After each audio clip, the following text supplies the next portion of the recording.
Yo, what's up, y'all? I'm back with Vic. It's the final mock draft. NBA draft is next Wednesday, and we've been doing lottery. Now, today, we got a full first round final mock draft. It's going to be crazy, and there's going to be a lot of stuff going on. um, but first, how you doing, though, bro? I'm doing good, bro. I'm doing good, Just enjoying the summer and, you know, working and, yeah, just simple ass shit. Nah, yeah, it's been a busy couple weeks, especially with the finals going on. It's been entertaining and all that. We had the Desmond Bain trade and all that. Yep. But the draft is right around the corner, literally a week away, and now we got the final mock, and we've been doing this all year. A lot of changes, but excited. I don't know if you want to flip flop because I think last one I had the first pick, so I mean it don't Yeah, make a I difference think so. because Yeah, yeah, for me personally, it doesn't really matter. I think, for the most part, like we definitely have different picks. Uh, but I think, like I'm probably not going to do anything crazy like last time. I think, you know, like I'll probably provide brief explanation for like your picks, right? Like if I would have picked them or who I would have picked, and then you know what I mean. You could do the same for me, like whoever I pick, you could like agree, disagree, and like maybe who you would have, you know what I mean. yeah. So that's probably like the best way to go. But I don't, if you want to like switch this time, I don't mind getting the first pick. I think that one's pretty obvious either way. Nah, yeah, you could go first because I got first pick last episode. Awesome, bet. Okay, so yeah, first pick. I mean, I think this is pretty obvious, and our other two mocks, we probably went more in depth with him. So, I'm not going to really go as in depth with him now. I think it's pretty obvious. Cooper Flag is you know the best all around player in this draft. Arguably, one of the best all around prospects we've had. You know, in years, right? I mean, um, I forget what the exact like numbers were, but I just remember like the impact percentage. The only like players in recent college history that have had a bigger impact are Anthony Davis and Zion Williamson. So, this is one of those players where, I mean, look, we never, ever know, right? There has to be some type of bust potential for every prospect. But this is a guy I'm very confident that is going to be very successful in this league, probably from the get go, too. And, still just 19 years old. He could be the face of the league one day. That wouldn't surprise me. So, yeah, Cooper Flag, no doubt about it. First pick. Yeah, it's not even a question. I'm not even gonna explain myself. I've talked so much about Cooper Flag Yeah, and all that. yeah. Um, Especially you num being a Dookie. yeah. Oh, what the fuck? Uh, second overall pick. This is. I mean, there's one of two ways you could go. Trade this pick for Giannis, but I don't see that happening. But if that's not the case, don't even overthink it. Take Dylan Harper. Um, I think too many people try to overthink this and try to take another prospect or maybe trade back. I would just go with Dylan Harper. The upside with him, what I think he could be in the league, I feel like there's no doubt that he won't be successful in the NBA. And I think they could figure it out, the guard situation. I think they can, cuz I don't know. They're trying to win now, but I think it's actually good for Dylan Harper to kind of have the reverse of his dad and play for a structured team like this and develop. And then because you remember his dad was averaging like 22 a game on the Clippers and Cavs, and then he went to the Bulls and Lakers and was a role player, and he was a good role player. But I think it's good for him to learn from De'Aaron Fox, Stephon Castle, and just being in this franchise and just learning from there. And I think once he gets that opportunity to be the lead guard, I think he's gonna excel in that. So I think Dylan Harper is the pick here. This is when Yeah. the draft gets interesting right here, though.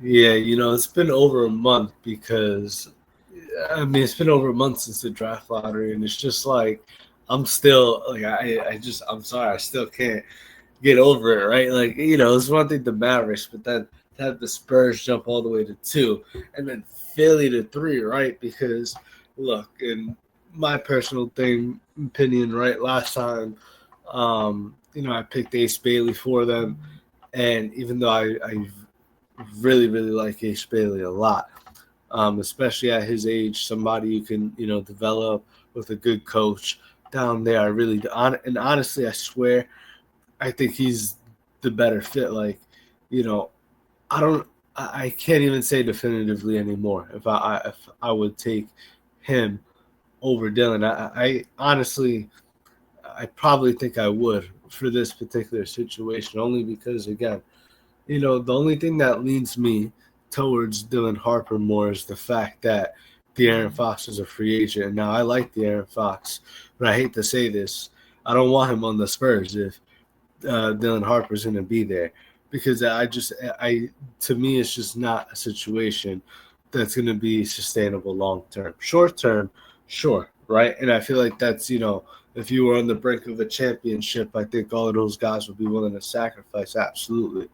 But to like tell Dylan Harper at this age to sacrifice, tell Stephon Castle that I feel like if anything, that's just stunting their development. While you have an all-star that you could argue is a borderline NBA player with De'Aaron Fox, right?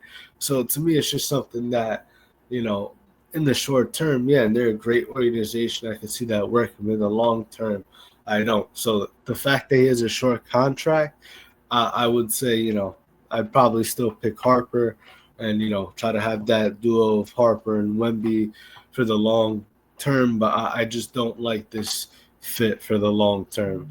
Not anything against Dylan Harper at all. It's just having those two. I think we've just seen it before when you have three guards that all need the ball, because they all do, and they all can be successful in ways without it. But their best attribute, all three of them, is when they have the ball in their hands. So Yeah, that's my personal opinion. I don't want to go too long on that. But yeah, so, but those are that's probably the pick that compels me the most still to this day. But I I'd probably still go with Dylan Harper, but Ace Bailey would not be bad either. Um, so okay, yeah, Philly's on the clock now. It's my pick, and this is another one where I have to be honest again. I honestly, even with these three players on the board right now, I don't love any of the fits for Philly here.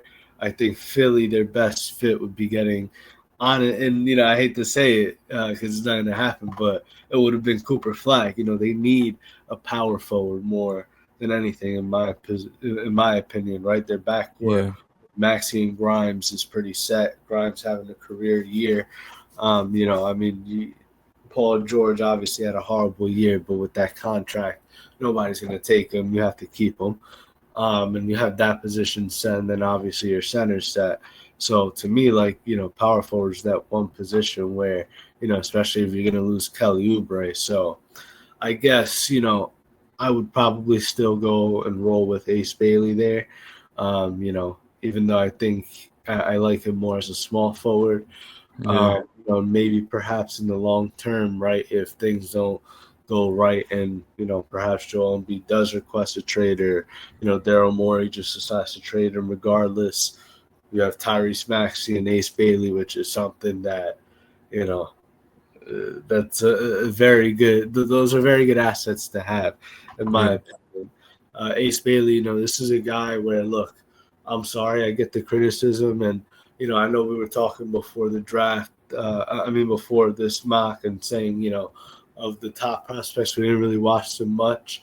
I mean, I've seen enough of Cooper Flag, and like Trey Johnson, we'll get to and whatnot. I'm a big fan of him. But the only player I did go back to and really actually watch more again was Ace Bailey, because I really wanted to understand the criticisms for him more, and I understand it. But I also think that people are just underestimating how raw he is.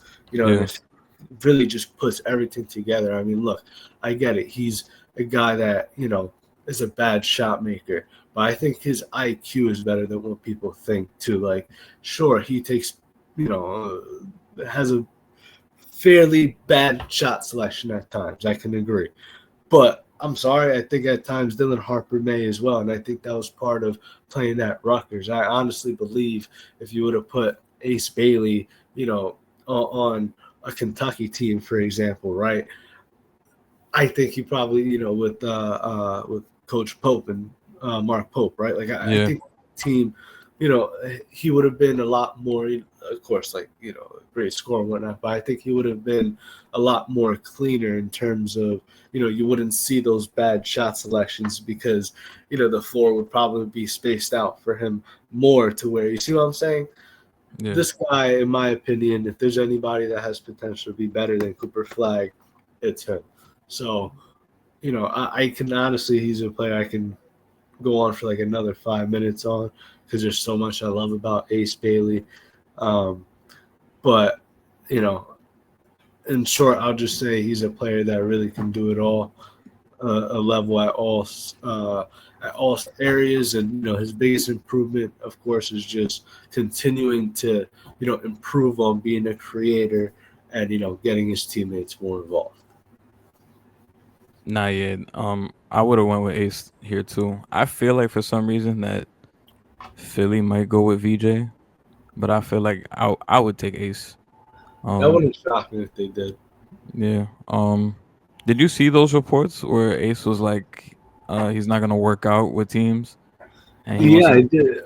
he wants to I go to a destination that's destined for stardom or something? Yeah, I did see that.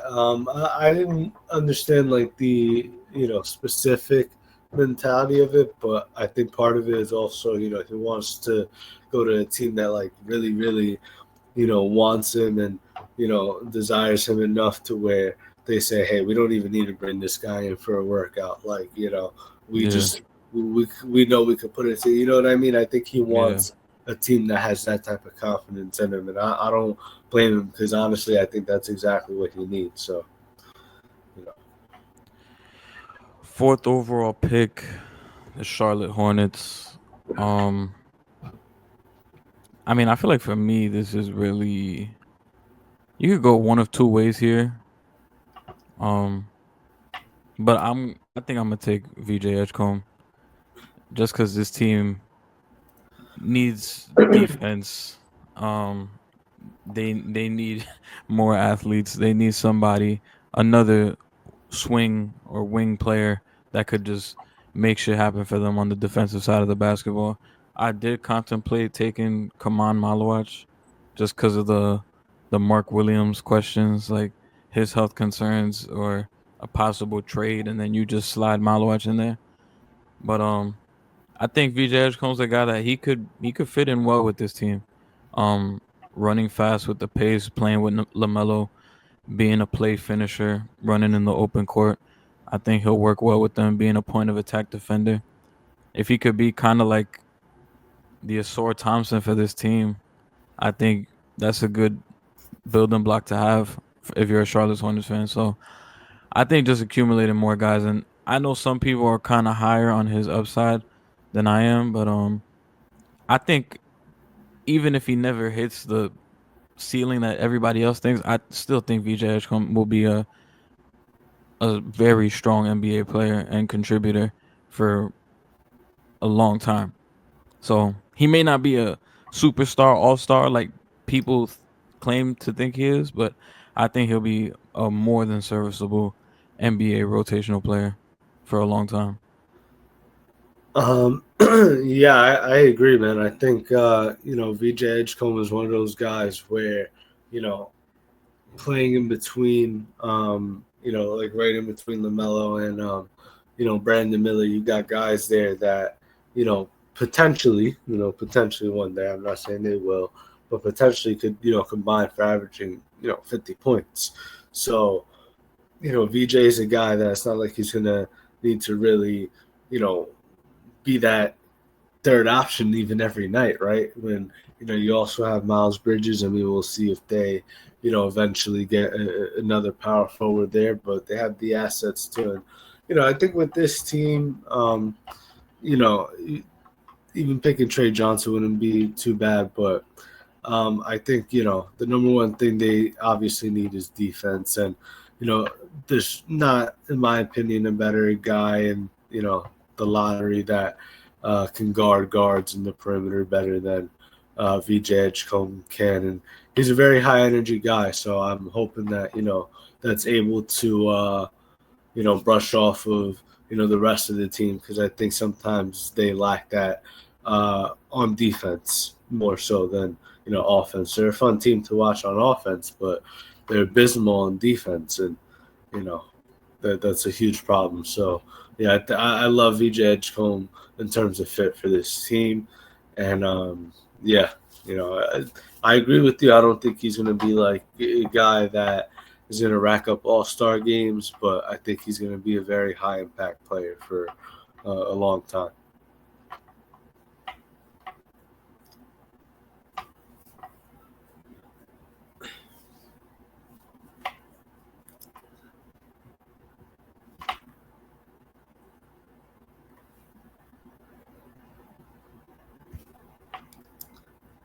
You're on mute. I think your mic is. Oh, I didn't know I was muted. My bad. Yeah. I was saying, I was like, I think we know where we're gonna go with this pick. Oh, me, right? Yeah, yeah. I mean, me, man. This is, if I had a list for, that was players least likely to fail in this draft, number one would be Cooper Flag, right? Not that it's never a guarantee. Okay, that they're not gonna fail, but like realistically, it would be Cooper Flag number one, and number two, especially in the lottery, it would probably be Trey Johnson. Not that I don't have confidence in the other guys, because I absolutely do, especially Dylan Harper. Um, but I just like look at Trey Johnson. This is a guy that, you know, led the SEC in scoring. Yeah, You know, shooting what 43% overall from the field, 88 from free throw, and like 30, basically 40% yeah, from 39.7. yeah, those are, you know, outstanding splits, right? And for a one, literally the best one and done prospect in Texas since Kevin Kevin Durant. Durant. Yeah, So, in my personal opinion, this is a guy where, again, I think he could fit in on almost any team. Uh, I'm a little bit worried that the fact that the Jazz are bad, because he's that high volume type of scorer, that there's going to be a lot of nights where he's might be inefficient and look bad, sure, but he's a guy where once you have a good team around him, I mean, he can be a number one option in the NBA easily. And that's why, like, look, and I don't want to sound crazy, because I absolutely would pick Dylan Harper over Trey Johnson, but like, if somebody told me like, hey, based on like what, like, we need a number one scoring option, I'm just gonna take Trey Johnson instead, because I have more confidence in him doing that than Dylan Harper. I'd tell him, I mean, yeah, you're not, Dylan Harper's a guard, a point guard, right? Who I think could be a combo guard, especially with his size. I love Trey Johnson, but that ain't no point guard. That is a guy that is a bucket getter. Okay, that is what he is. And honestly, I think he is a self-certified. He will tell you himself. He's very, yeah, very confident too. Maybe a little bit cocky, sure, but you look at what a lot of prospects say about him in this draft too. Um, and again, I'm not here. Cooper Flag is easily the best player in this draft, no doubt. This is the best scorer in the draft, and that's just my personal opinion. This is the guy that, is, wouldn't surprise me if he ends up, averaging 26, 7 points in the league one day. And I also think he's going to last a long time. He doesn't need athleticism. He's just, a three-level scorer that I think is also an underrated playmaker as well.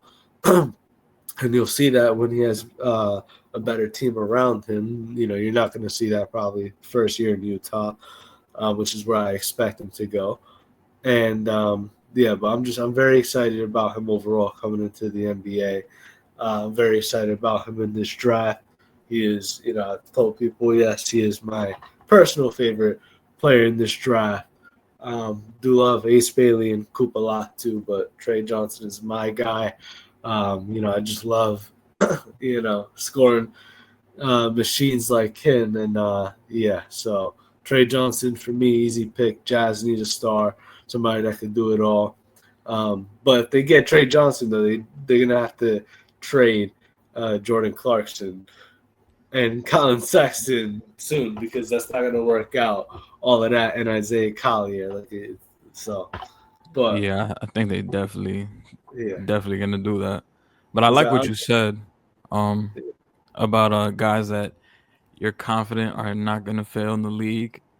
And I yeah, agree with Trey Johnson. I think he's gonna be a guy that he's gonna be able to do what he does from the SEC into the NBA. And I'm excited for him because I feel like he's gonna be a guy that he's gonna have like a cult fan base. Like yeah. Trey I mean, Johnson, like I we don't got a know. fan over here, so Yeah. So I'm that's I'm good. excited for that. Especially if he could do it in Utah and get more fans tuned in over there. I feel like he's a guy that like don't be surprised if he's averaging 16 and a half points a game as a rookie. Yeah. I feel like he could do that. And we'll see what happens too with a team like Philly, because you never know if Philly ends up doing a trade, and there's like some like crazy team that emerges, and they look at fit, and they're like, you know what, we need that one bucket getter, and they're Yeah. just like, we'll get trade. So I expect him. I'd say like a 95% chance going to the Jazz, but if he ended up somehow like the third pick in some crazy trade, that wouldn't shock me either. Yeah.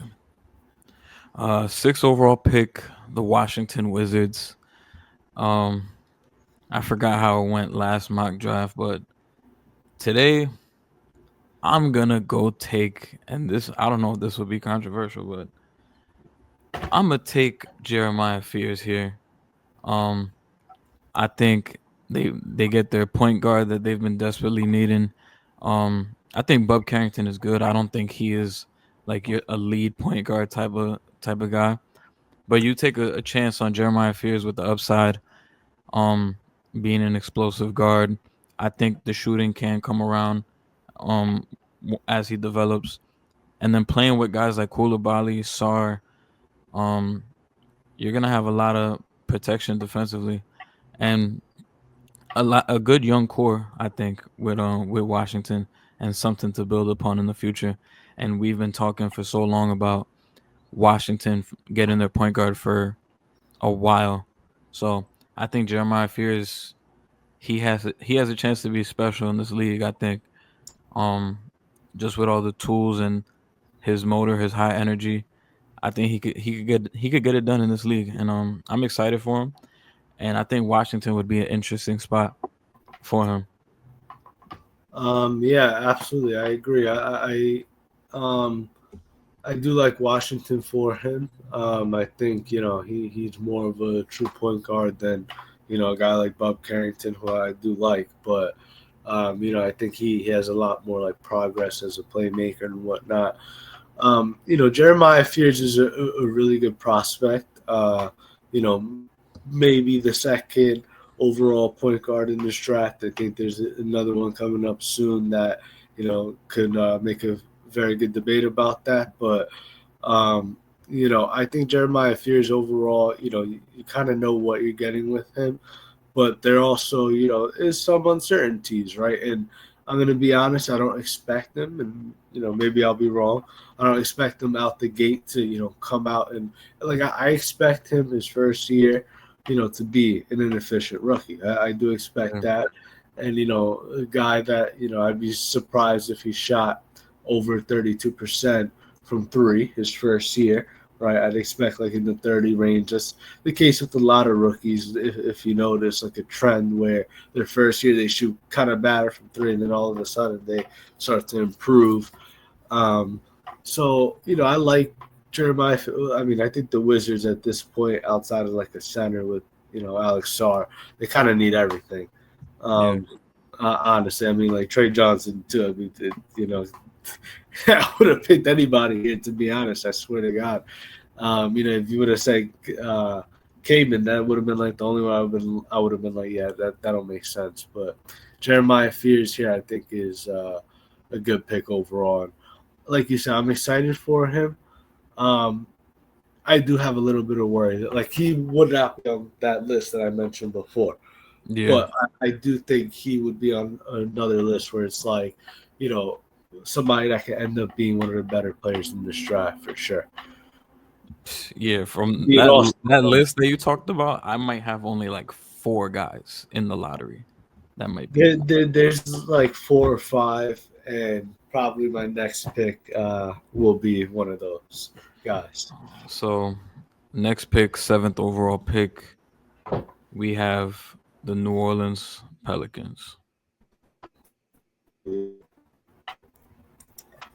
So with this pick, I was debating what I wanted to do here, based on like how the board popped up, and I expected both players to be here. I was worried one, the player I'm about to pick would uh, maybe slip away, but I said to myself, and I was just looking up now their payroll, and Dejounte Murray's got another 3-4 years. He's signed up until 2028.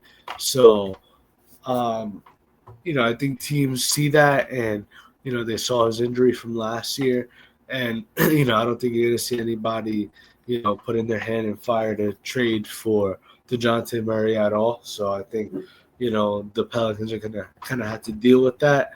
And for me, it wouldn't make sense to draft another guy that I think is a starting has starting point guard potential in this league. You probably, I would guess, know what I'm talking about. Yeah. Um, you know, but I don't want to pick him because I just don't like that fit with him and Dejounte. So I don't know how you can go wrong with picking Con Knipple here, which is my pick. Yes. Yeah. When you look at Zion Williamson, and I mean, it's just like Giannis Antetokounmpo. What's the number one thing you have to surround them with? Shooting. And Con Knipple, he is on that list for me of guys I think that are most likely to succeed in this league. Um, Yeah. you know, and I don't want to jinx it, knock on wood, and I still think, I mean, look, he's a baby. He has so much time, and I hope he plays more this year and proves everybody wrong. I had Reed Shepard on. Would have had a guy like Reed Shepard on that list last year. And a lot of people, I guess Concanipul, even though he's a little bit of a bigger player than Reed, reminds, you know, I guess they make that correlation there.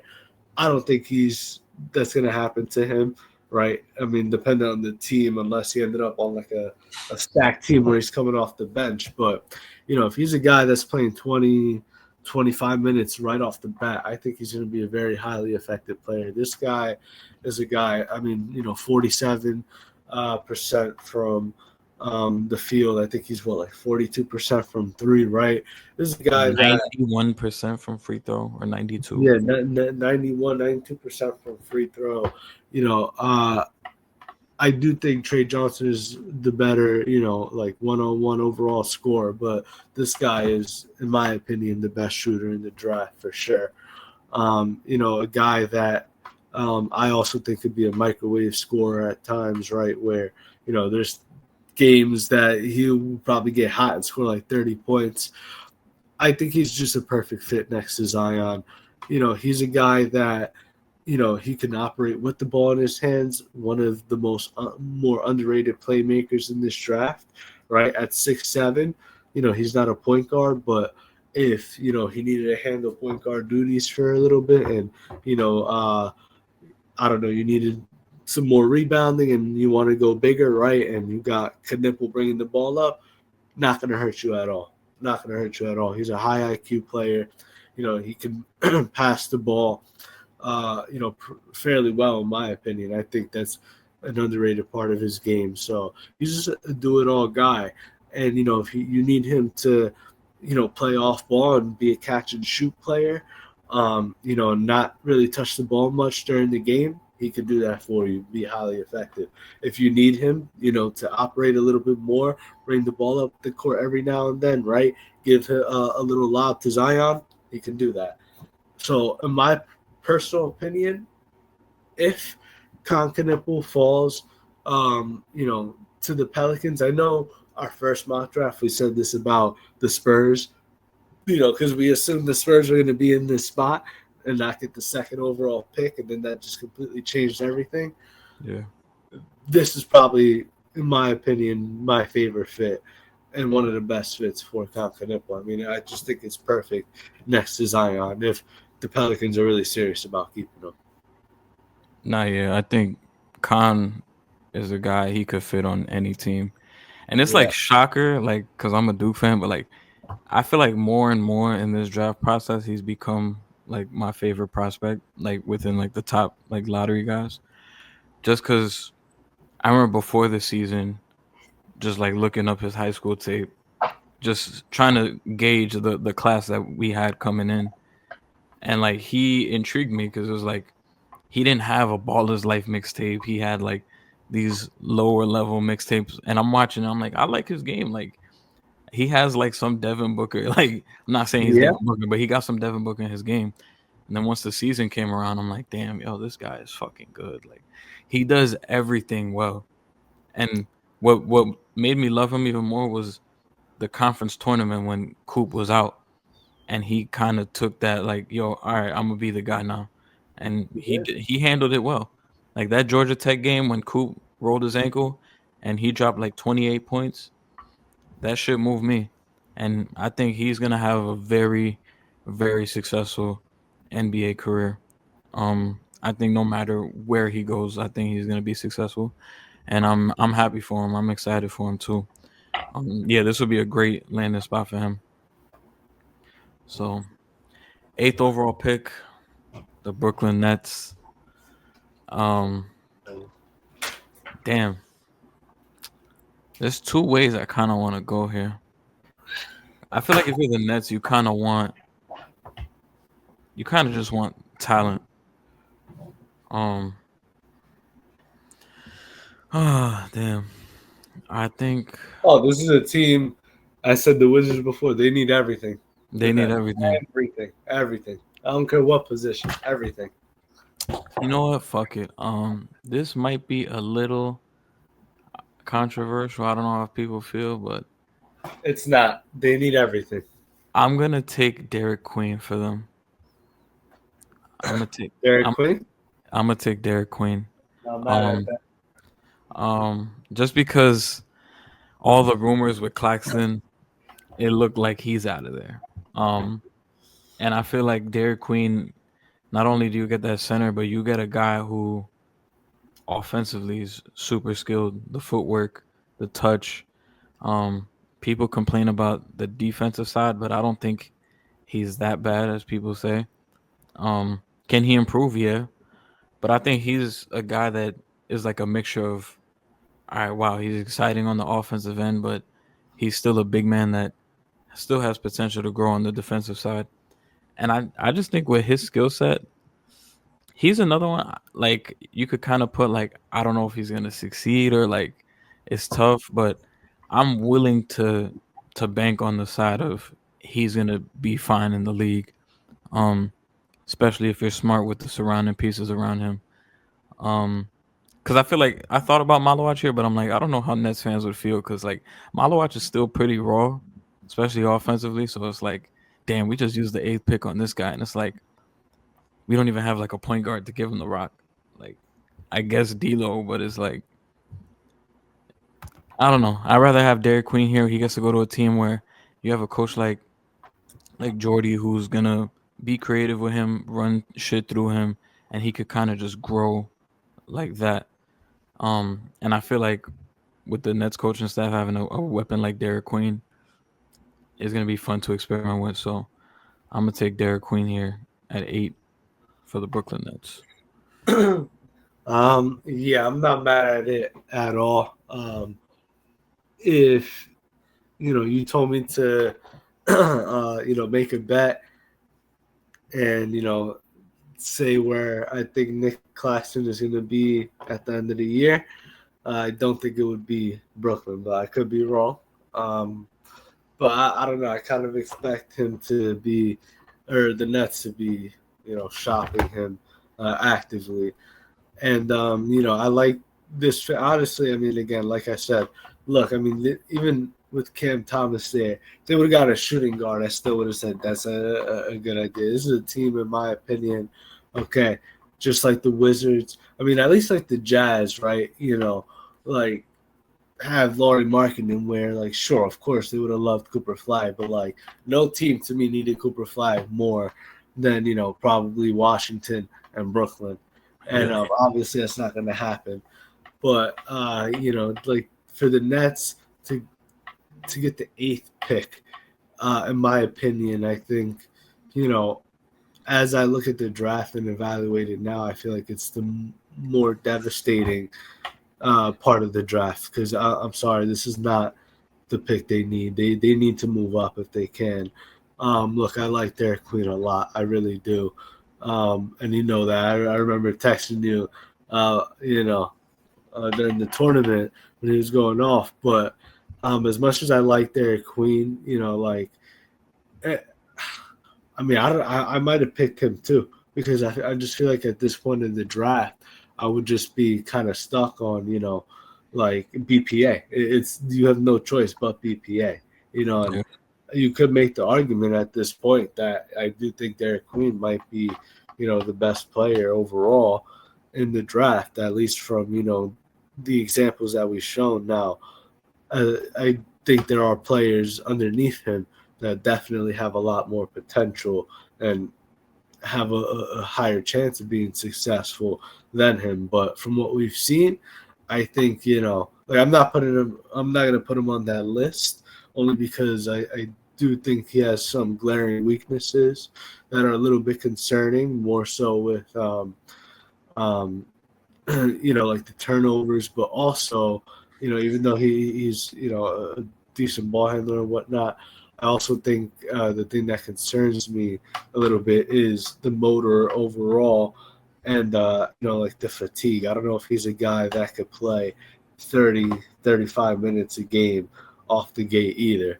But overall, I mean, look, because if I can just go on and on about the Nets because they need everything. I mean, I'm sorry, but you know, I don't want to sound enthusiastic about this pick because I like Derek Queen a lot.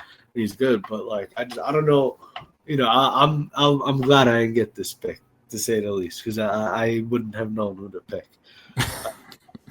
But like I would have messed up the draft for you. But yeah, so I'm hoping they do something to trade up with Philly. I've been saying that Ace Bailey to Brooklyn, right? Uh, I don't think that's going to happen. So, yeah, this is a pick that BPA. So yeah, can't go wrong. Derek Queen, Brooklyn. Next pick, ninth overall, we got the Toronto Raptors. Yeah, this pick I knew who I was going to pick. Even if you would have picked somebody else, there were alternates I was going to pick because this is a team where there's one glaring position that they need, and that's the point guard position. So I'm picking Jonas here. Okay. Um, I probably would have picked him over Fears only because I like his fit on this team more than Fears. But I do think Fears has more potential. I think Jonas is the better overall player right now, though, in my personal opinion. And I think he has a higher chance of not busting. Um, I also was reading, I try not to play too much into articles like these, but there were people concerned about Jeremiah Fears saying he gets frustrated too easily and like his maturity and whatnot. I'm not too concerned about that, but Jaco Jonas is a guy where that's one thing I'm not concerned about at all. He's not a guy that is shy at all, in my opinion. Right? He can take over a game. Yeah. I, his biggest flaw that everybody has parking them on, and I agree. And I think we saw this in the tournament, right? Once you pressure him up, The and you turnovers. make him, yeah, and you make him more of a ball handler, it's the turnovers. But I do think that is something that he can definitely clean up. And honestly, I think at this size, I think there's several players in this draft where, their shooting splits didn't necessarily tell the full story. I think he's one of them. I think he's a better 3-point shooter than the percentages showed. And look, for this Raptors team, you know, my motto on my Carmelo Anthony jersey right here, and it says it on the collar: once a Nick, always a Nick. I would never disrespect Emmanuel quickly. Okay, love Emmanuel quickly, but he is not a point guard. Okay, we tried that experience in New York. Toronto's trying that experience, and he is not a point guard. Okay, he is a guy that at times can take ball handling duties, but he's not a guy that you want to start at point guard 35 minutes a game. That is not what I would say at all with Kasparis Jakuchonis. Jakuchonis, I think, is exactly what his positioning says right there. Combo guard, point guard, shooting guard, a guy that can get everybody involved. I think, with this with this Illinois team, essentially, right? Like I just think his numbers overall, like he's not a 4.7 assist type of guy. I think you put him in the NBA, a talented team like the like the Raptors. I said roster, talented team like the Raptors, he can easily average like 7 assists a game. So I like this fit a lot for him here, and he's a player that I've seen some comparisons to Chauncey Billups. I actually kind of like that. But I also would throw another player in there too. Maybe you'll like this one too. Andre Miller as well. I see a little bit in him. So, like Andre Miller in his prime. So, yeah, but like this pick over here for Toronto. And, yeah, Jocko Chones was a guy I remember pre-draft we were both saying we were pretty excited for. And, I'm excited. I think he's going to be a pretty solid player in the league. Yeah, I'm still excited for him. I was not expecting you to take him here. I thought Malowach was about to go here. But I'm not mad at the pick though, because there was a point in time where I would have taken Kasparis here. Um, Now that leaves me with the 10th overall pick Yeah, I'll for the say very, Houston very Rockets. fast. I do think they need a center, but like to me, Pirtle is a much more true center than Quickly is a point guard. You know what I mean? So, Yeah. and it's not like Pirtle's a scrub or can't play. I just think for the future, Malawach is a guy that for the type of guys that Ujiri likes. But yeah, Um, Houston Rockets at 10. I don't want to take Malowach here just because you already have Shengun and you just re-signed Steven Adams. Um, but there's you probably could play Shengun and Malowach together though. there's one player I don't know if you've seen that has been like on every mock that everybody loves to take him here. I guess simply because it fit. We'll see if you take him, but if you don't, I'll mention him. I think I might know who you're talking about. Uh, Um, this might be the first big surprise of the draft, but yeah, I'm not taking Malowach here. Fuck that. Um, and I don't think I, it makes sense. yeah, I think I'm gonna take a little leap. I think I'm gonna take Carter Bryant here. Um, That is exactly what I was talking about. yeah, I'm gonna take Carter Bryant just cause 6'8" wing. Um, bro can defend. He plays so hard. The shooting potential is there. Impactful defender. So I think he just fits right in. He's one of those guys, along with Nibble, that you plug him in onto multiple teams, he would be able to fit. And a lot of the questions with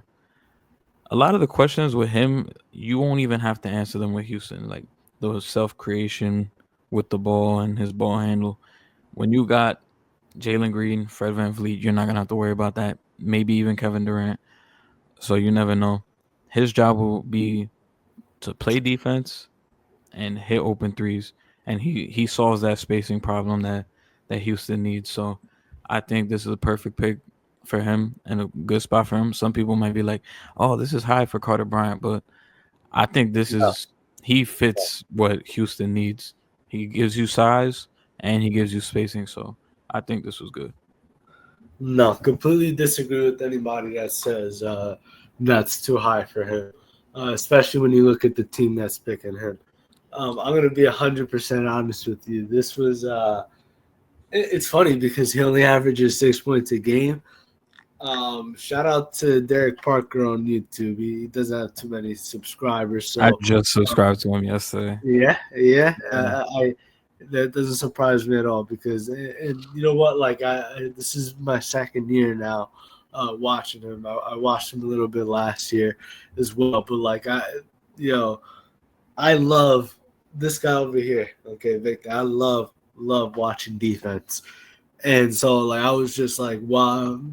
I think I saw like 4 or 5 videos on. Usually, most of these prospects, I would watch 1 or 2, take a few notes down, whatnot, and then get a pretty good image there. I had gotten a good. I just wanted to keep watching because this guy over here, yeah, I love this fit for him.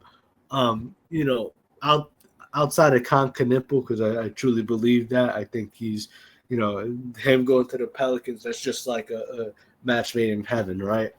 I also think this is a fantastic, fantastic fit, right?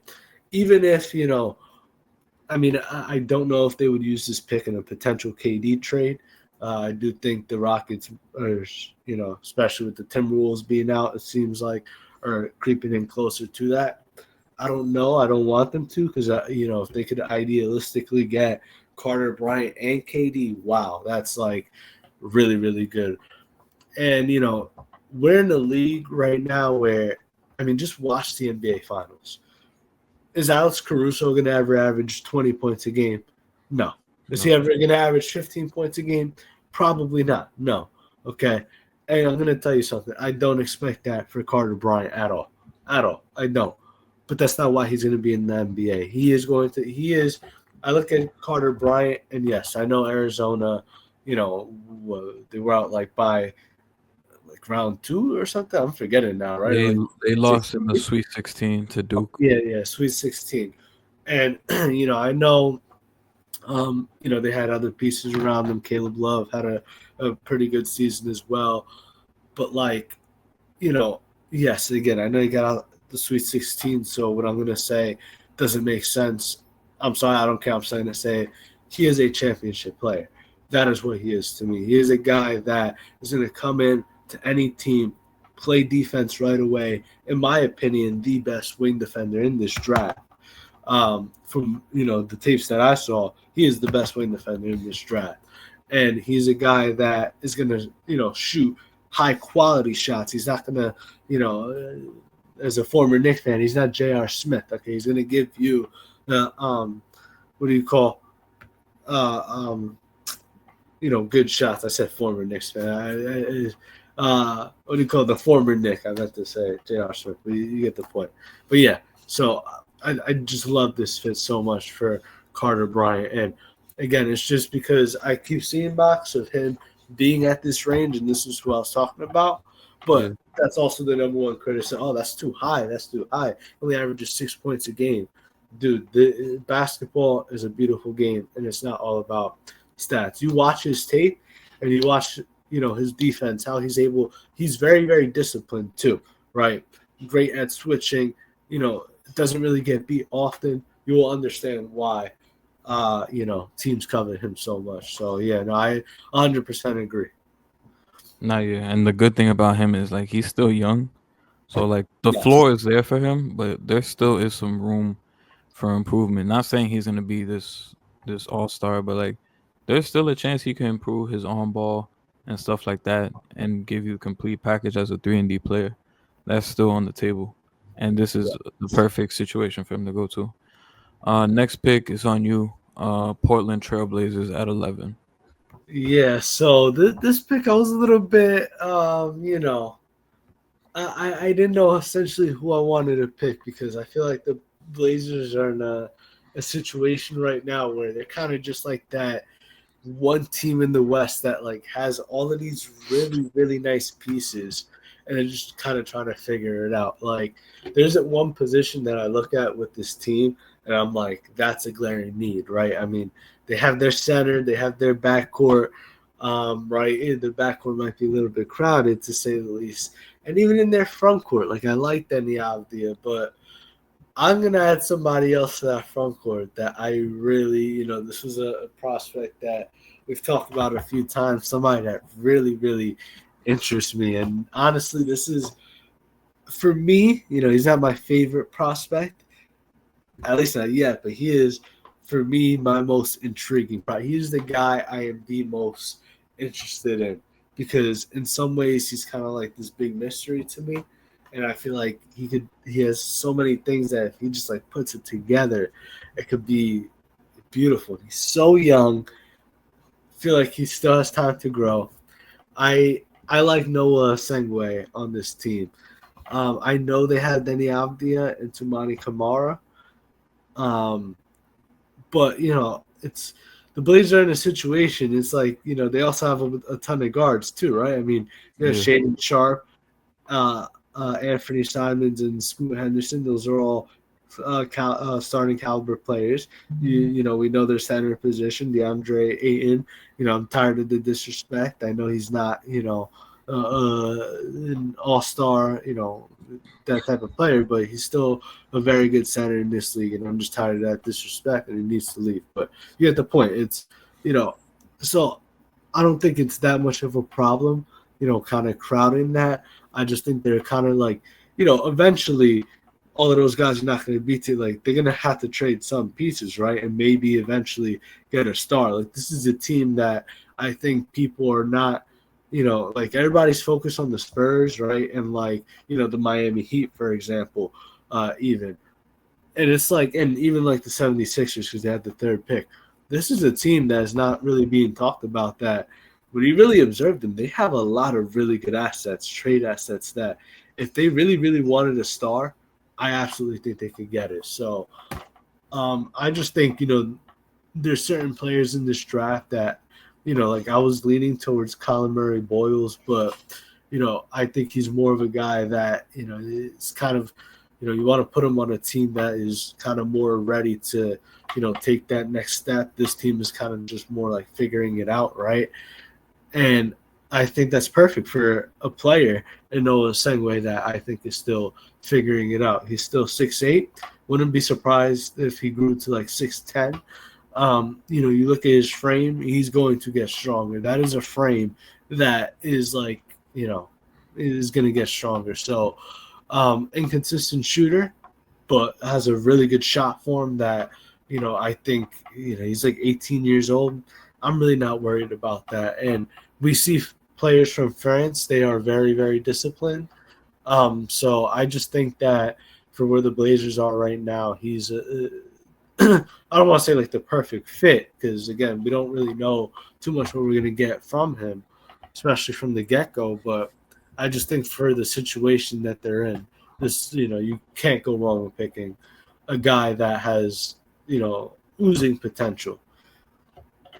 Like it wouldn't shock me if 5, 10 years from now we're talking about him as one of the best players in this draft. Nah, yeah, watching this tape, I was really impressed with him. Just the defensive upside and his intangibles. That's what really drew me in. And I don't mind this pick for Portland. This was another team. If Carter Bryant was on the board, I would have took him here too.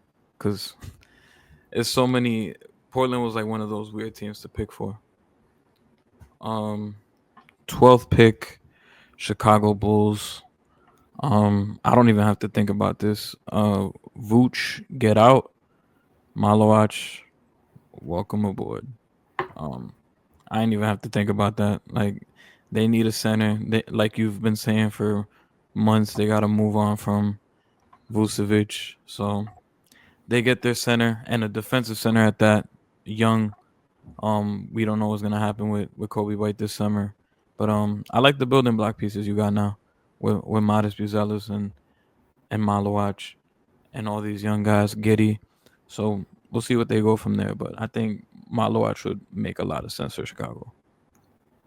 Yeah, absolutely. I'm operating like you know, I'm literally. I swear, if I'm the GM, I'm pretending. I'm going into this draft. I'm pretending that Nikola Vukovic is not a bull, and I'm not saying that to disrespect him because he's still a solid player. But I'm just pretending he's not on the Bulls. And honestly, I swear, yeah, that's the pick I would have had too. If I didn't pick him, heck, I probably would have picked Barry. I'm not kidding. I mean, I would have picked the center either way because you look at the future, everything their backcourt I think is set. They don't need to touch that. And I love Matas Buzelis a lot. You know how I feel about that. My brother's a big Bulls fan, so no, yeah, I agree. I like this pick for the Bulls. He probably could have gone a little bit earlier, and you know, there's a couple other teams he would have fit on, but he goes to the Bulls. I'm sure he'll get opportunity from the get go, especially if they trade Vukovic before the season. Yeah, we got 13th pick right now. The Atlanta Hawks. Yeah, so this might surprise you a little bit, but you know, I'm looking at the team and whatnot, and you know, because like I did not, uh, you know, think that I was going to pick this player in the lottery, but you know, I said to myself, why not? Even though I think, you know, it's a questionable fit, but I feel like the Hawks are one of those teams that, you know, they retooled, right? They didn't necessarily rebuild, but they retooled. And they're kind of doing that successfully. I love their backcourt right now. You know, Dyson Daniels had an outstanding year. You know, and I think, you know, what really hurt them was Jalen Johnson, who was on his way to being most improved player. I think him getting that season-ending injury was what really hurt them. You know, I know Dookie, big Jalen Johnson fan, but um, those, you know, they're set in those top three positions, and I feel like, you know, overall, this is a team that is, you know, like on the brink of competing, and like, you know, I expect them to be anywhere between the 5 to like, you know, 9 range next year, right? And you know, when I look at what they need, I feel like there isn't anything in particular that they really need, outside of like, you know, I guess like more consistent defense. And so like that's probably why I would lean, you know, towards Colin Murray Boyles. I think, you know, especially if they're gonna trade you know, Clint Capella and put Okongwu as their starter, like, you know, that might be the one position where you might want to add a little bit more depth to. I really like Risa Shea a lot too. Uh, I think last year, the second half of the season, he really showed a lot of more promise. And he's a guy that, you know, I I understand why they picked him number one overall. You know, he can move off the ball fairly well as well, but he's a guy that I think is more of a three to me than a four. And, you know, I think Jalen Johnson can also play the four position as well. But, you know, I feel like Colin Murray Boyles could come in there, you know, give you a good 15, 20 minutes a game as a rookie, you know, and just provide depth for them, for especially Jalen Johnson, who's coming off of an injury where, you know, you have a guy that could come in there. And of course, they're two completely different players. He cannot, you know, and I'm not disrespecting him, but he cannot score like Jalen Johnson. But he's a guy that could come in there and, you know, he'll at least provide you those interior buckets and whatnot. And, you know, as long as you still have the shooting around Murray Boyles, I think he'll be just fine. But, you know, this isn't a guy that, you know, you expect to like take over games and, you know, be your number one option at all. So I think we're at that point in the draft where some of these picks, you know, you could expect them to, you know, they might not be a glaring need for the team, but they can add, you know, a lot of depth to, you know, and we see with, you know, teams in the East like the Pacers and even the Knicks to a certain extent, right? Our lack of debt. If you can add debt to your team, it's how does that hurt, right? So I just think this was a little bit of a tougher pick for me, but I just like when I'm looking at the board and like the fit and everything, Colin Murray Boyles. So Kyler Murray Boyles going to the Atlanta Hawks. Nah, yeah, he's watching his tape. I'm like, yo, this motherfucker on defense is something special, bro. Yeah, he's relentless. I'm not gonna give him the Carter Bryant nod yet. I think he's still the best defender, but he's close to it. He's fucking special. And I know the shooting is a concern. I feel like if he could be like a solid like mid-range shooter, he might not even need the three ball. Like obviously you would want him to be like a league average 3-point shooter, but I don't know. I don't feel like he needs to be like a 40% 3-point shooter for his career to make it in the league. I think if he could be a respectable league average 3-point shooter and a solid mid-range shooter, I think he'll be just fine. And he I, finishes well in the basket. I've heard people say on offense, if he could be like Julius Randle, then that would be Shit, if he could be Julius Randle on offense, I could see a little bit of that. Randle's not a great 3-point shooter, but he's not terrible either. yeah. Shit, if he could be Julius Randle offensively with that defense, he Yeah. might be like a low level all star. Um, 14th pick, end of the lottery, San Antonio Spurs. Um, this is a great spot for them because you could just add on talent. Um, I think for them, I think I'm gonna go with yeah, and I actually really like this pick for them if it actually works out. I think I'm gonna go with Rasheer Fleming out of St. Joe's for them, Hmm. just cause he's another one of those guys. You watch his tape, his defensive impact is insane, crazy size. He has a 7'5" wingspan. He's 6'9". At St. Joe's, sometimes he's playing the five sometimes at St. Joe's. So imagine him flying around for like 15 minutes playing next to Wemby and just causing havoc.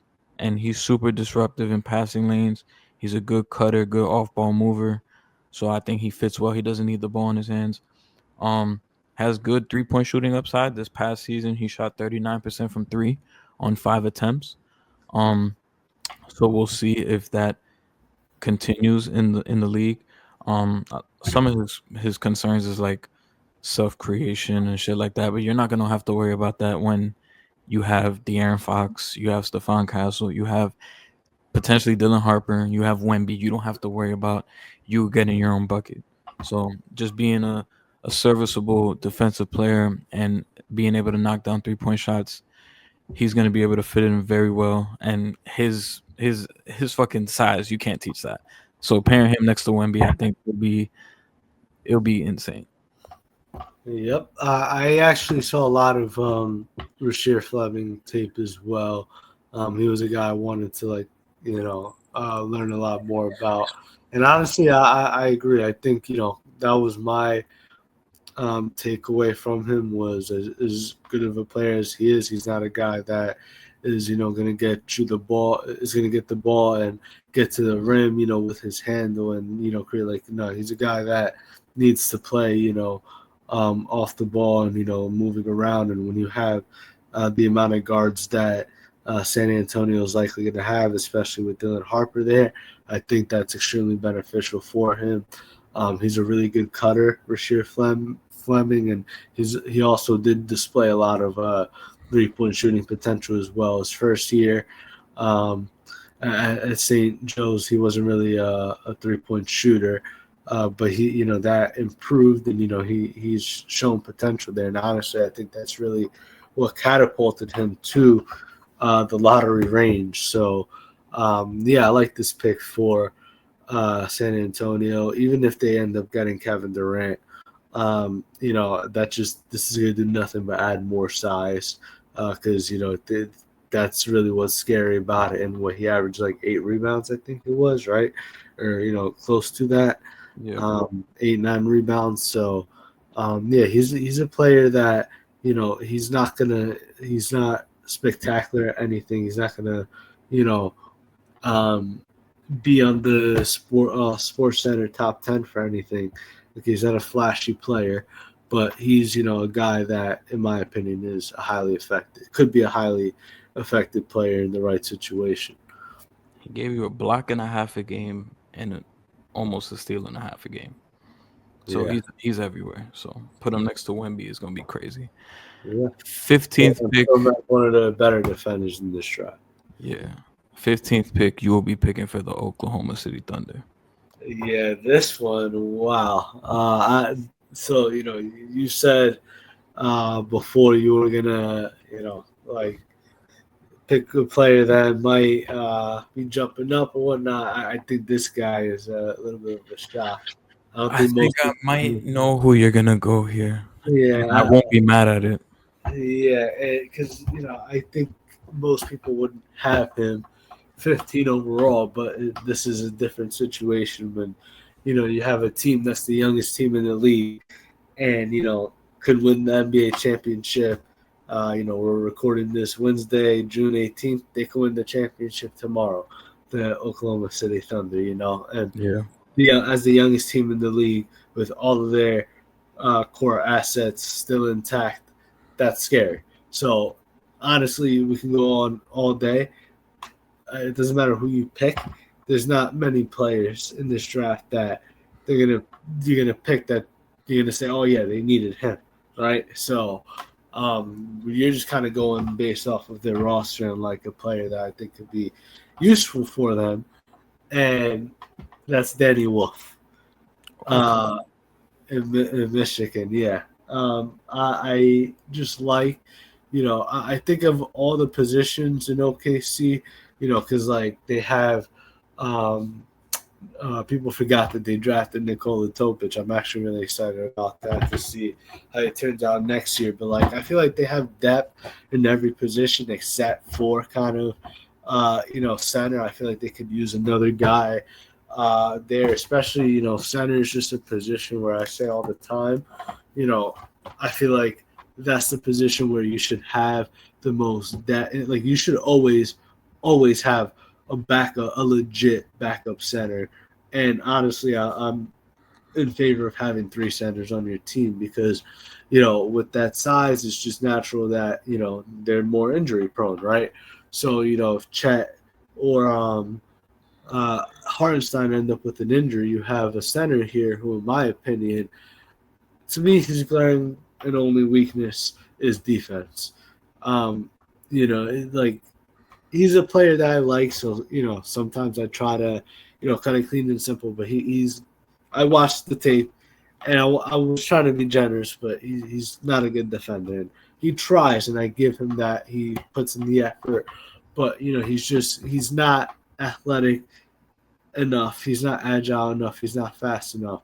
But offensively, that's where you're drafting him for because he's a guy that can give you a little bit of everything. He could shoot the ball. I think he is, you know, you might not, listen, we said this about Carter Bryant. I'm not saying, don't ever pay attention to stats, right? Love college basketball and whatnot, but like that take the 3.6 assists away. That is bogus. That does not matter. Okay. Because what I mean by that is he is arguably, I know this sounds crazy, he's arguably the best passer in this draft. Okay. If he's not, he's the best big man passer in this draft. That is for certain. So, for a team like OKC, that's just perfect. You have a big man that, can help you move the ball, essentially, and he's also a good enough scorer to where now defenses are he can collapse defenses. That's when I look at Danny Green. That's what I look at, a guy that can collapse defenses because you can't leave him open from three, but he also has an array of post moves and is an effective enough scorer down below that you have to really guard him. And what's he gonna do once you double team him? He's gonna hurt you with his passing, and you're gonna he kind of reminds me a little bit. I don't want to get carried away here, but a little bit of Cat, right? Where, like Cat would just like push it, and all of a sudden he would throw like that wild, crazy pass that, was unexpected, but it's like the guy's wide open all of a sudden for three and he splashes it. You know what I mean? That's what I see with Danny Wolf. That's just going to go in there and, like, 15 minutes and just like disrupt the team. Like, oh my gosh, you know what I mean? And, so that I'm excited about that. So I just think, when I look at the players available, he's a guy that could definitely be a high impact player for them. Yeah, I wasn't expecting you to take him here, but the more that I think about it, I mean, yeah, this is the right place for him because in my head, I'm like, they also have the 24th pick, but then it's like, you don't know if he's going to be there at 24. No. Because I feel like a team like Utah in the later picks, they might take that chance as well. So Yep. sometimes you might have to just, and that's the good thing about OKC. Like you're picking at this point, it's like a luxury. So you don't give a fuck like if you're taking a guy too early. So you can just pull the trigger right there. So I'm not mad at it because like this is one of the teams where I think he fits the best. Yep. 16th pick, Memphis Grizzlies. Well, yeah, this was Orlando's pick, but now because of the Desmond Bain trade, this is Yep. going to Memphis. And Memphis, we don't know what direction they're gonna go. Like, are they gonna rebuild, retool around Ja and Triple J? Um, it feels like they might. Um, I don't. I'm gonna draft as if they're gonna retool. And look, they still got Desmond Bain right here on the roster. Um, I'm just gonna draft like as if they're gonna keep shit together and not blow it up. And I'm going to take. Damn, I might have to scroll for a minute to get him. Um, oh no, I'm still at centers. That's why. Um, damn, where the fuck am? Yeah, I started seeing players I don't recognize. I'm like, Yeah, yeah. Let me go down a little bit. Okay, yeah, here he is. I'm gonna take Nick Clifford. okay, I had a Yeah, good feeling. yeah, I'm gonna take Nick Clifford for the Grizzlies. Um, he's one of the cons with him is that he's older. Like he's 22 now. He's gonna be 23 at the start of the season, but he's a guy that played well defensively. You see the numbers rebounding basically 10 rebounds a game, giving you 19 points a game. He's literally a do it all Swiss Army knife type of guy, who's also another guy that you could plug into a team and he could play and be an impactful player right away. This is another guy. Like if you took him 15 to OKC, I wouldn't have been mad at it because he's a guy that'd be able to fit in. And with what Memphis is trying to do, if they are trying to keep the core together, I think this is a guy that could come in and contribute right away. He's improved so much as a player, and I think he's only going to continue to get better. He shot 37% from three. Um, he's going to be able to do a lot for you. I see a lot of people comparing him to Josh Hart with like a better offensive game. So if you could get that out of him, that is a plus. So I'm gonna take Nick Clifford here for the Memphis Grizzlies. I could see that a little bit, but I think, with all due respect to Josh Hart, I think he's a much better scorer than Josh Hart. Um, what do you call? But I actually like this pick. I had a feeling you were gonna pick him, especially when you started searching there. What do you call? Only because I probably I'll be 100% honest. I probably would have felt differently because Orlando's in a different situation. But for Memphis' situation, especially after they just traded Dame, I like this pick a lot. But I just want to say this one thing so we can settle this here now and straight. I'm not saying that this is something that like you are like obsessed with and whatnot, or like you're against and stuff. Um, we just saw Keegan Murray, and I loved Keegan Murray. He's one of my favorite prospects. We need to stop this narrative with age. It's killing me. It annoys Yeah, me every year. I'm sorry, but because it has to be said, it annoys me every single year. That is my. I'm sorry. That is my biggest pet peeve in not just NBA, even in especially more so in NFL drafts, to tell you the truth, in NBA drafts as well, where, oh, well, this guy, he spent 3 or 4 years in college and he's old and listen, I get it. I love youth too, okay?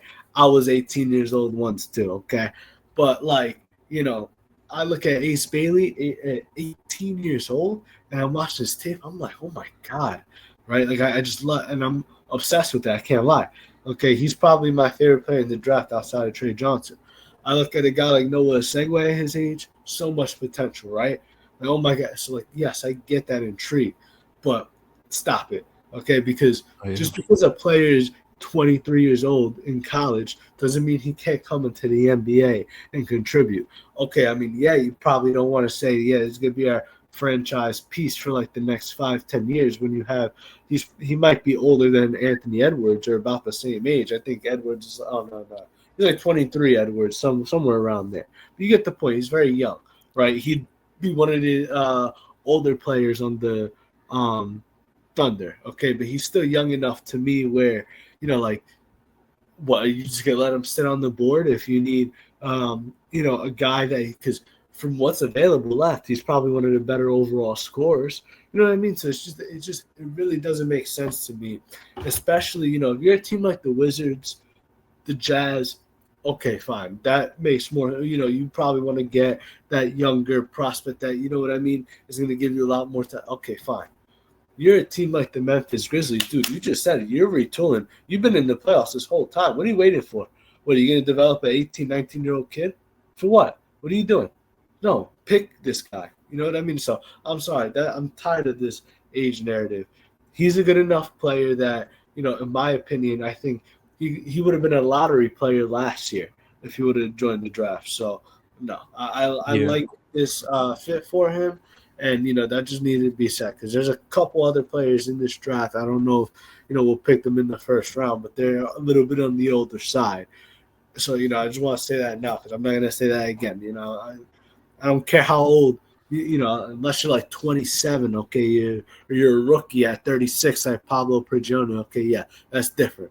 But, like, before 25 years old, in my personal opinion, I have no problem with. So I'm just going to Yeah. say that. I think we're gonna see a comeback of the older prospects, like getting Yep. picked in the first round. I think it's gonna make a comeback, especially Yep. now, like with the NIL and guys Yep. staying longer, and you're seeing Yep. how good these guys are and the way they Yep. can translate. Like And they're more prepared, yeah. yeah, they're gonna be more prepared. You're gonna want guys that are ready to play now Yep. instead of having to wait. So, and especially with this second apron, you're gonna want to draft guys that are ready 100%. to go now instead of wasting time. Especially if you have a star player that's still on his rookie contract. Yeah, I didn't even put that into notion, but that too, 100%. You have to, count that into effect with the second apron. So, yeah. 17th pick, Minnesota Timberwolves. It's on you. Yeah. So this pick over here, I'm gonna be honest with you. I feel like you're not gonna like this pick.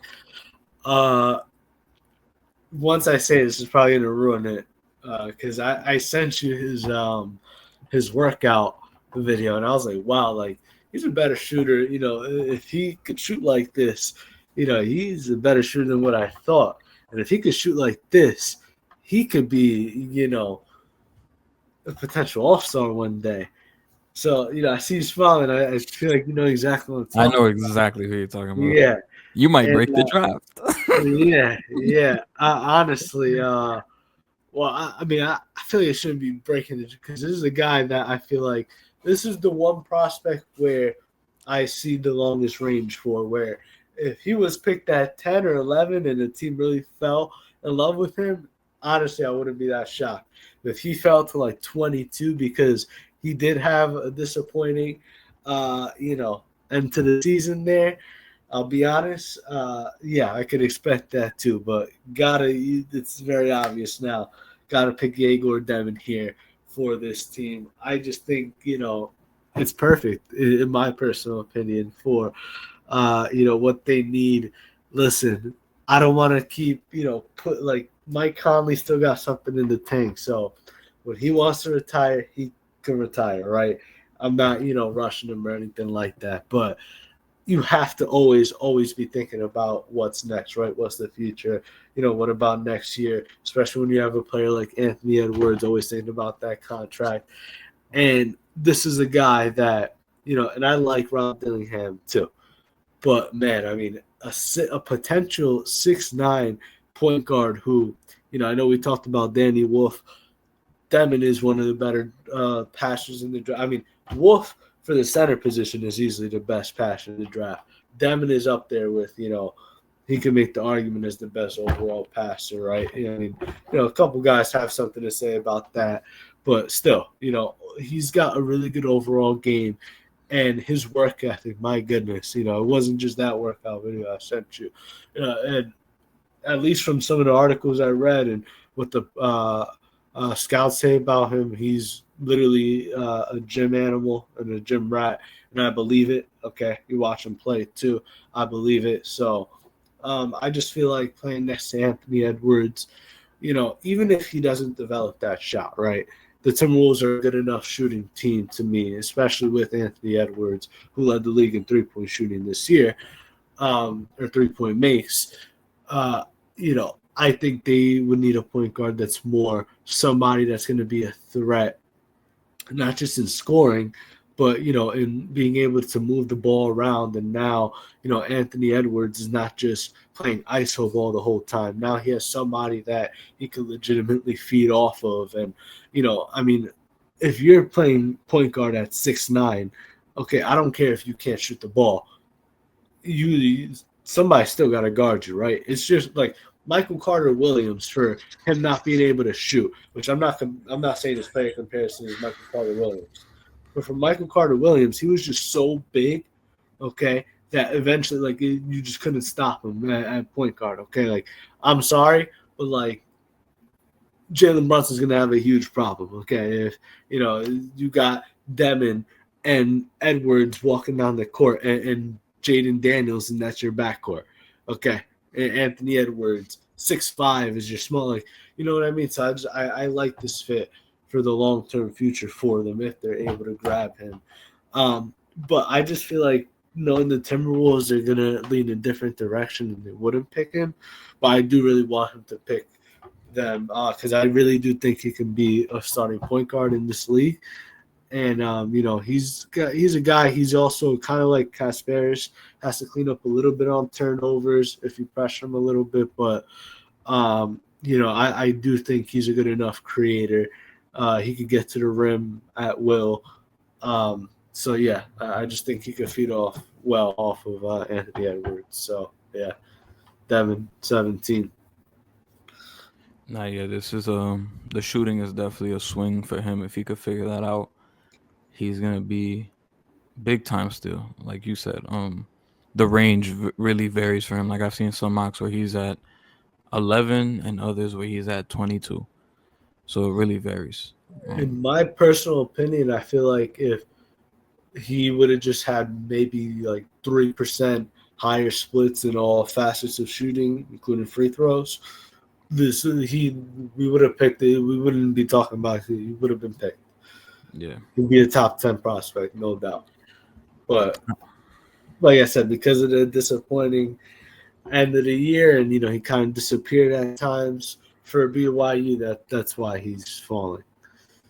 18th pick, Washington Wizards. I took Fears with the 6th pick. Still a lot of good names on the board. Um, but I think I'm gonna take Asa Newell here. Just adding more defense, another play finisher. Especially with the two guards you have. Um, Another guy that you could play alongside of Alexar, and then just make the defense even crazier, and Koulibaly. So just hanging your hat on something. Like this team could have an identity defensively, and I know Fears doesn't fit that, but with the guys that you'll have behind him, you could kind of get away with it, and then he could be that dynamic scorer. Um, I did think about Liam McNeely, but I just want to go Ace and over here just because, like, I think they could. I think him and Sark could play together, and they're obviously at this point he's not going to be starting. I think Keyshawn George still gets that spot, but to have somebody coming off the bench that could still give you high intensity minutes and could get on the glass, finish plays, and do all that, attack the glass. I think that's value, especially at this position right here. And I don't think you want another guard at this point. So I'll take Asa Noor here at 18.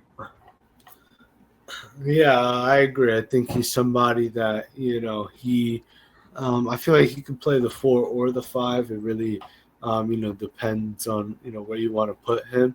I think he's also shown that he he's never going to be a knockdown shooter. I don't think, but I think he showed enough where he might be able to give you one, two, threes a game, right? And he can, I think, develop a pretty solid mid-range shot if need be. But I think I'm also looking at him defensively there as well, and that would be a very very scary you know matchup there. Having Newell with Sar there, I think those are two guys that are disciplined on defense, know how to alternate and switch. And I think Newell also is a better rebounder than what the numbers show as well. So I think there's several teams that if they need a big man or center, he's one of those guys that he's probably never going to be an all-star type of player, but he reminds me in some ways, not necessarily his play style, but just like on how he can affect the team a little bit like Derek Lively, right? Where he can come in and he's not gonna be that guy that you're just gonna like toss the ball into the post and you're gonna want him to get a bucket every time, right? But you're gonna see him feeding off of cuts and screens and whatnot, and what I mean, get into the basket, and you could just toss him the ball there, and he might be able to score for you real quick and whatnot. So I like that for him. So again, the Wizards are one of those teams that they kind of need almost everything, and can't really go well with Newell, and you can argue also BPA as well.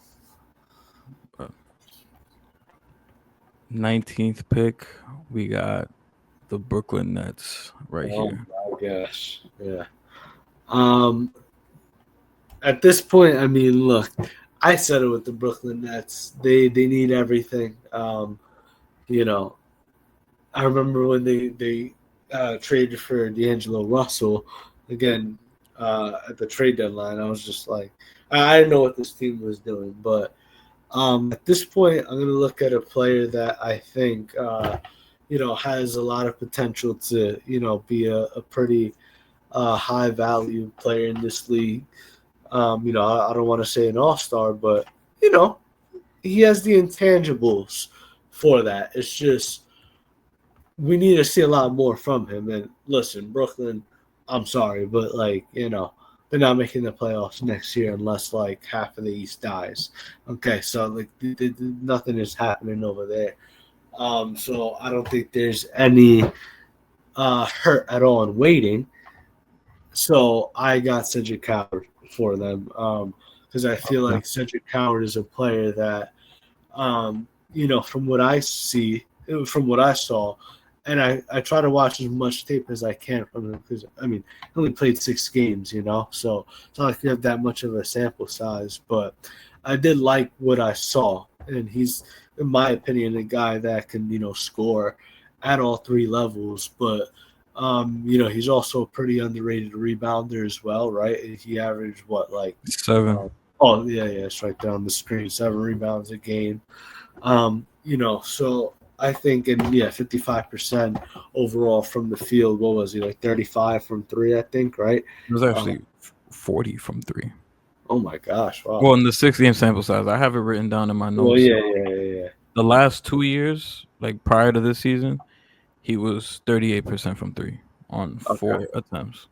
okay, yeah. I know he was like between the mid to high 30s and stuff, but yeah. So overall, I just for Brooklyn, like I said, I know people look. I'm sorry. Okay, I'm not here to like mock people, whatnot. People are gonna say, "Oh, what about Cam Thomas? What about Cam Thomas?" Yo, are you looking at this team? Yeah, what about anything? Okay, they need everything they can get. Put Cam Thomas at point guard. I don't care. Okay, just get Cedric Coward.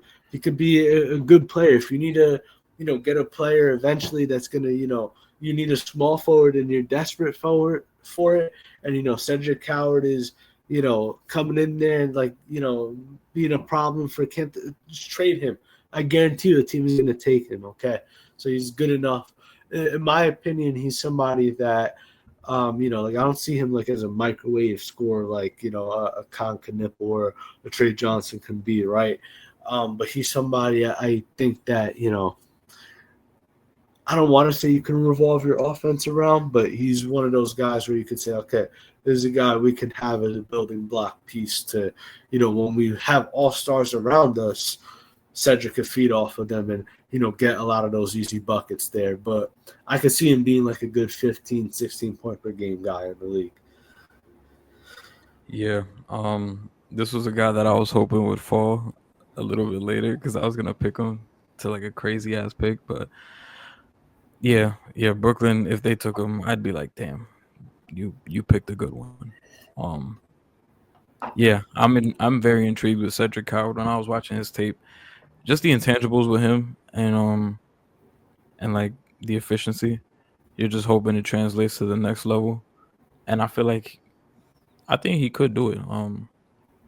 Some people are scared of the 6 game sample size is real, but I think he's a guy who's going to compete and he's going to play well in the league. 20th pick, Miami Heat.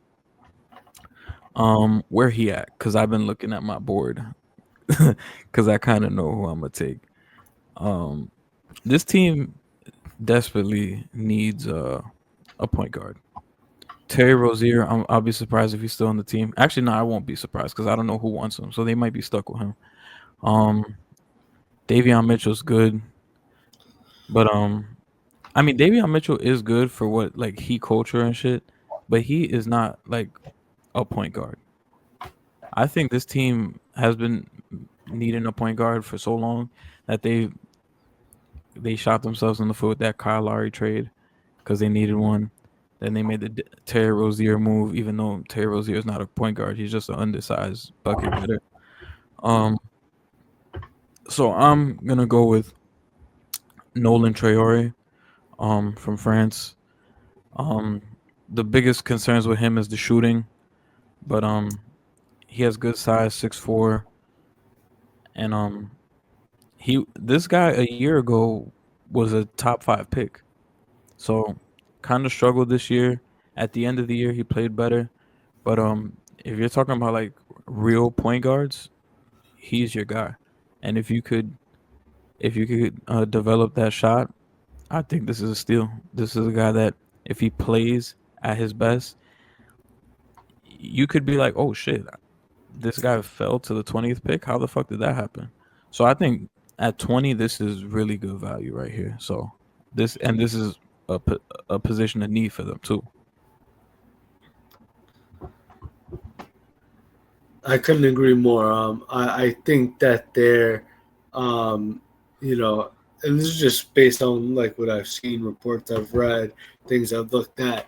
Uh, I feel like they're, I don't want to say obsessed, but like they really, really like Cedric Coward. So I think if he's there, they're gonna pick him. But I do think, even though that's not, for a team like they're exactly contradictory what I said from Brooklyn because Brooklyn just needs everything. Miami's a good enough team to where they don't necessarily need to rebuild; they need to retool, and they don't really need to get another shooting guard. That's what Hero is there for. But if they get Coward, they get Coward. I'm more on your side. I think Traore is a better fit here, and I think that was a great reminder to the audience that. Nolan Traore was a top 5 prospect last year. And when I watched the tape from him, I think I saw his tape like 2 days ago, and I was actually pretty surprised. I was like, wow, like, he's a better prospect than I thought. And he can kind of do a little bit of everything.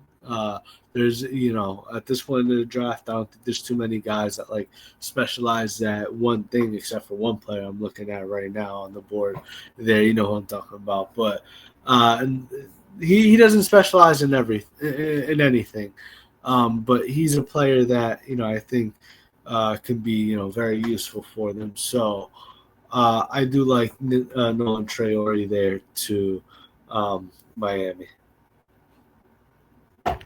Nah, yeah. Next pick is Utah Jazz at 21.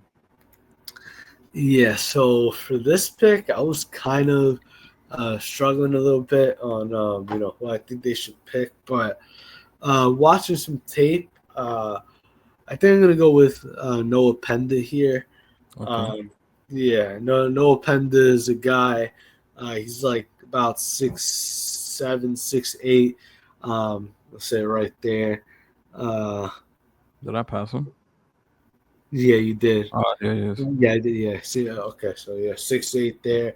Another guy from France. You can see the trend here, but I think I'm just being honest. I think French players are really starting to show their discipline, and I think there's a lot of reasons for that. That I'm not going to get into, but I just think French players are a lot more disciplined. And watching his tape, he's one of those guys that, um, again, he's not don't expect to give him the ball in his hands. And, I think he's a much more effective player, to tell you the truth, when he's not necessarily scoring the basketball. And I think for Utah, right, especially picking Trey Johnson earlier before, having the big men that they do with Walker Kessler.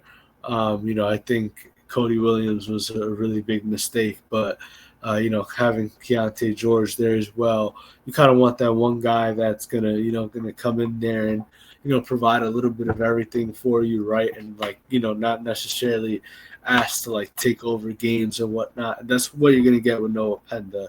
He's not a guy at all that you're gonna expect to like take over a game and say, "Hey, win this game for us" and whatnot. But he's a guy that when you put the ball in his hands, what you're gonna expect is winning basketball, things to happen. Where from what I saw, he's a guy that is much more willing to pass the ball than he is to score the ball. But he's always just looking for the right play, essentially. And I think for a team that's been, I mean, really ever since they traded Donovan Mitchell, they and Rudy Gobert, they've just been, uh, on the rear end, looking for that star and a good team. And obviously we settled that with the fifth pick there. So that's why I think now it's more especially with this type of NBA, and we discussed the apron and everything, to get a player like Noah Penda. He's a guy, in my opinion, I think he's one of those players. He could fit on most of these teams here, and he probably wouldn't be a starter on most of these teams, but I do think he would come in off the bench and kind of be like that do it all Swiss Army knife. Nah, yeah. This is a good pick for them, especially somebody who could just play like smart basketball. Like I trust Will Howard to do his thing and put these guys in the right position to succeed in the NBA. This is what pick? The 22nd pick, Atlanta Hawks. You took Kyler Murray Boyles at 13. So the defense is stacked. We don't know what's going on with Clint Capella. Oh well, they have Onyeka. Um, damn. So I'm looking at the roster, and what I notice is that they lack another creator. Um, but then at the same time, I'm like, if I don't know. At the same time, I'm like, do I want to get another? Uh,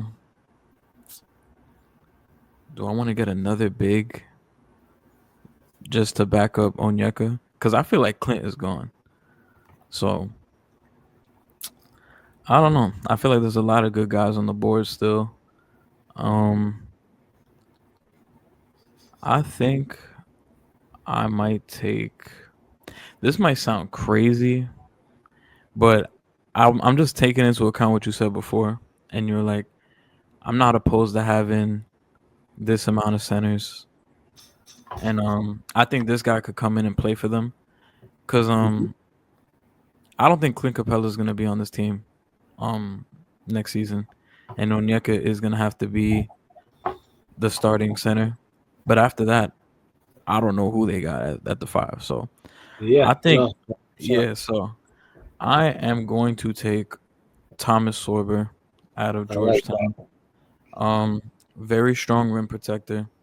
I have a stat right here that when I saw it, I was like, whoa, nah, I gotta write this down. Team shot 30.9% in the paint on twos with him on the floor. So he's a good play finisher, could finish lobs. Pretty good as a passer in like dribble handoffs. Like from the tape I've seen, he's pretty good in that area. Like he can make the play and screen off the dribble handoff or make those passes kind of like how Cat makes. I yeah, think I think with this team that'll be good. The weaknesses for him is like undersized for his position, but like it's not that big of a deal, I guess. Um, Obviously shooting, but I don't expect him to be a shooter at the next level, nor would I need him to with this team. Defending the perimeter was pretty bad, so I get, but I feel like you could kind of mask that if you have Daniels and Shea on the court together, and hopefully, if you think Jalen Johnson could be a pretty good perimeter defender as well, he won't ever have to deal with that. But I think he's a good guy that he could play that backup role behind Onyeka and fill in defensively. And he dropped because of the foot injury he had in February. If he didn't have the injury, we are talking about Thomas Sorber as a probably late lottery pick, and you're getting him here at 22. So I think this is good value for him. yeah. So I'm not going to go over the center philosophy again. I think that's pretty obvious, and I agree. I think really after Okongwu, like I definitely, and it probably would have been Sorber, but like if I saw the Hawks, if I had this pick, I would have been looking for a center, no doubt. Um, what do you call, especially because I don't expect Capella to be there, really, for much longer. Um, but Sorber is a guy that, to be honest, the thing I'm more like, excited for him is like defensively than I am offensively. Which I think offensively he has been like he's not their queen, right? But he's not like um, so I'm like having brain farts, like some of these other prospects to where, um, like he's not like Asa Newell, right? Where Asa Newell is going to take the ball at the 3 point line and like finish at the rim, right? He's not going to do that. But that Thomas Sorber is a guy that can do that, where he could take the ball from the top of the key, right? And he's got a good enough handle to where he might be able to rise up for a shot there, post you up. You know what I mean? So I like that he has that type of ability. It gives him a little bit more versatility. And I'm not here to like because I like Ace Newell, but if you told me, in 3-4 years from now that Sorber ended up being a better prospect than Newell, I would not be surprised at all. I don't want to say I expect that, but I like. I'm going to be 100% honest here. I like his intangibles more than Ace Noah. I'm going to be 100%. I think he has potential to be a better big man than him. So I actually really do like this pick. And honestly, he's a guy at 6'10", because you got to remember Okongwu was only like 6'7", 6'8", really, with shoes on. Sorber's a guy that I think is good enough. He could potentially be a starting center. So, especially with that Hawks team, like I said, not concerned about his lack of shooting. They don't need it. So yeah, I like this fit essentially.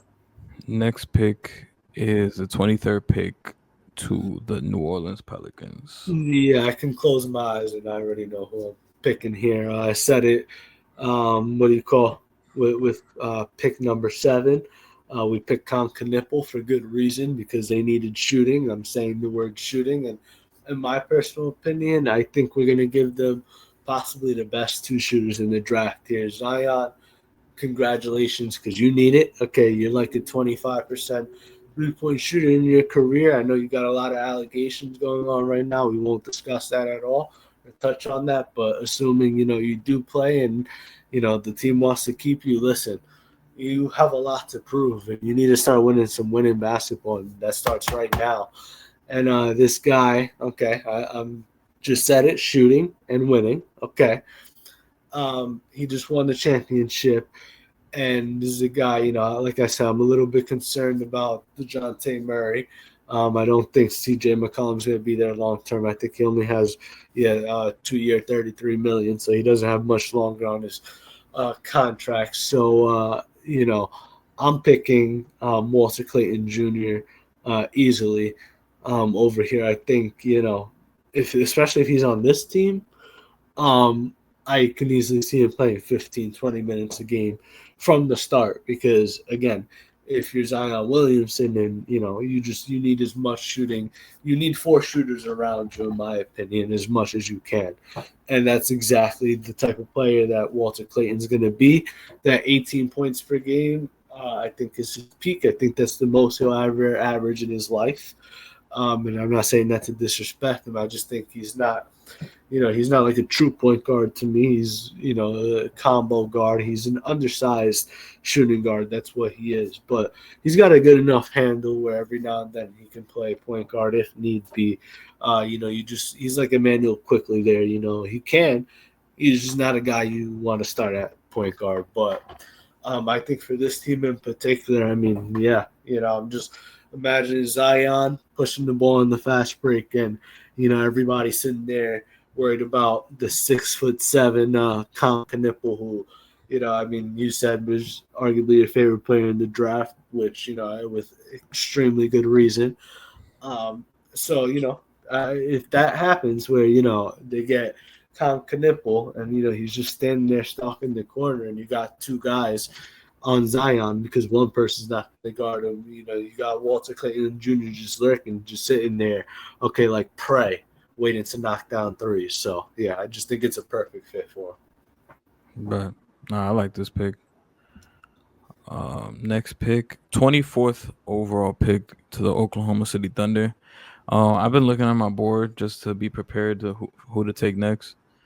Um, this is a guy that I see some mocks have him going early second round, and you took Danny Wolf here, so I'm not gonna take another big. I think they're solidified at the big spot.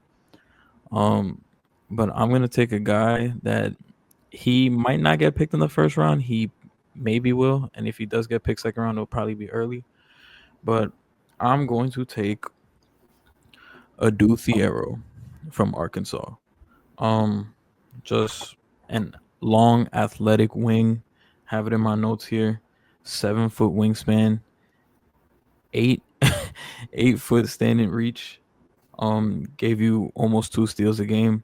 Still raw offensively, like as a self creator, but being on this Thunder team, you're not gonna need to create. And he's a good laterally, can switch on defense. I think given one of the best defensive teams that we've seen, giving them another wing that is switchable on defense and is long and athletic. I think that's just a dream for them.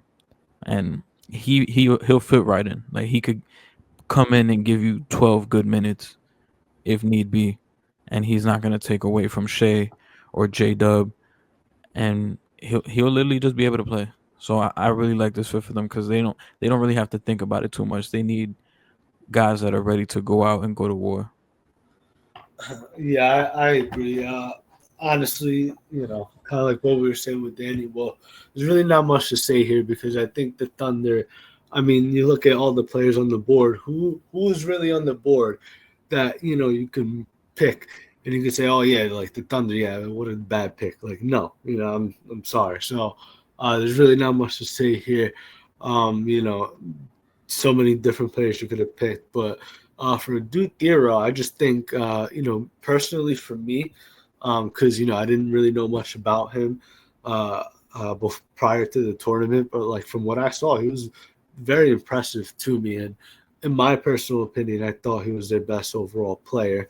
What do you call him? Definitely a guy that, I feel like OKC, like you said, like he's already ready and he's got the size where he can come in and probably already defend the he's not an elite defender, but he doesn't need to be, you know what I mean? And he's just a guy that I feel like is going to give you a little bit of that scoring and defense mix that the Thunder could absolutely, not that they need, but just could absolutely use, right? And just he will provide good depth for them if there's an injury at like a forward position, or like to like Lou Dort or something, But yeah, so um, yeah. Oh, 25th pick. This is Magic. This wasn't part of the trade, was it? Um, I'm about to double check. No, it wasn't. Okay, yeah, This is yeah. a different pick. Yeah. They originally had two picks. Now they only have one. I wonder if this is from the Aaron Gordon trade. My goodness, man. Justin, Justin. I talked about this player a few times throughout the tournament, and it's disappointing because I do think there's a chance that he could fall this low, maybe even lower. But I also think he can, jump a little bit higher. But I think after the combine, and I'm ruining it here now, but like after the combine, and you know the way they said he measured up, I think a little bit of teams were disappointed with that and Yeah. wanted to be just a little bit bigger. I'm not too concerned about it. From everything I saw, I am still a really, really big fan. Okay, probably of all the players left, my favorite player available over here, Jace Richardson. After losing Contavious Caldwell Pope and Cole Anthony, two of your better guards there. You know how I feel about Anthony Black. Really like Anthony Black a lot, but Jace is obviously clearly the much better shooter, and he's a guy that can come into this team. And they were so bad at shooting last year that like he hasn't even been drafted or touched the floor yet, and I'd almost like bet my money that he'd be one of the best shooters, top 3, 4 shooter on this team easily. Okay, in terms of like percentage and just overall. And I think he's a guy. In my personal opinion, look, I'm really not too worried about the size. Okay, I mean, who's outside of Kobe Bryant, my favorite player ever is who? Chris Paul, right? About the same size. That doesn't really concern or worry me.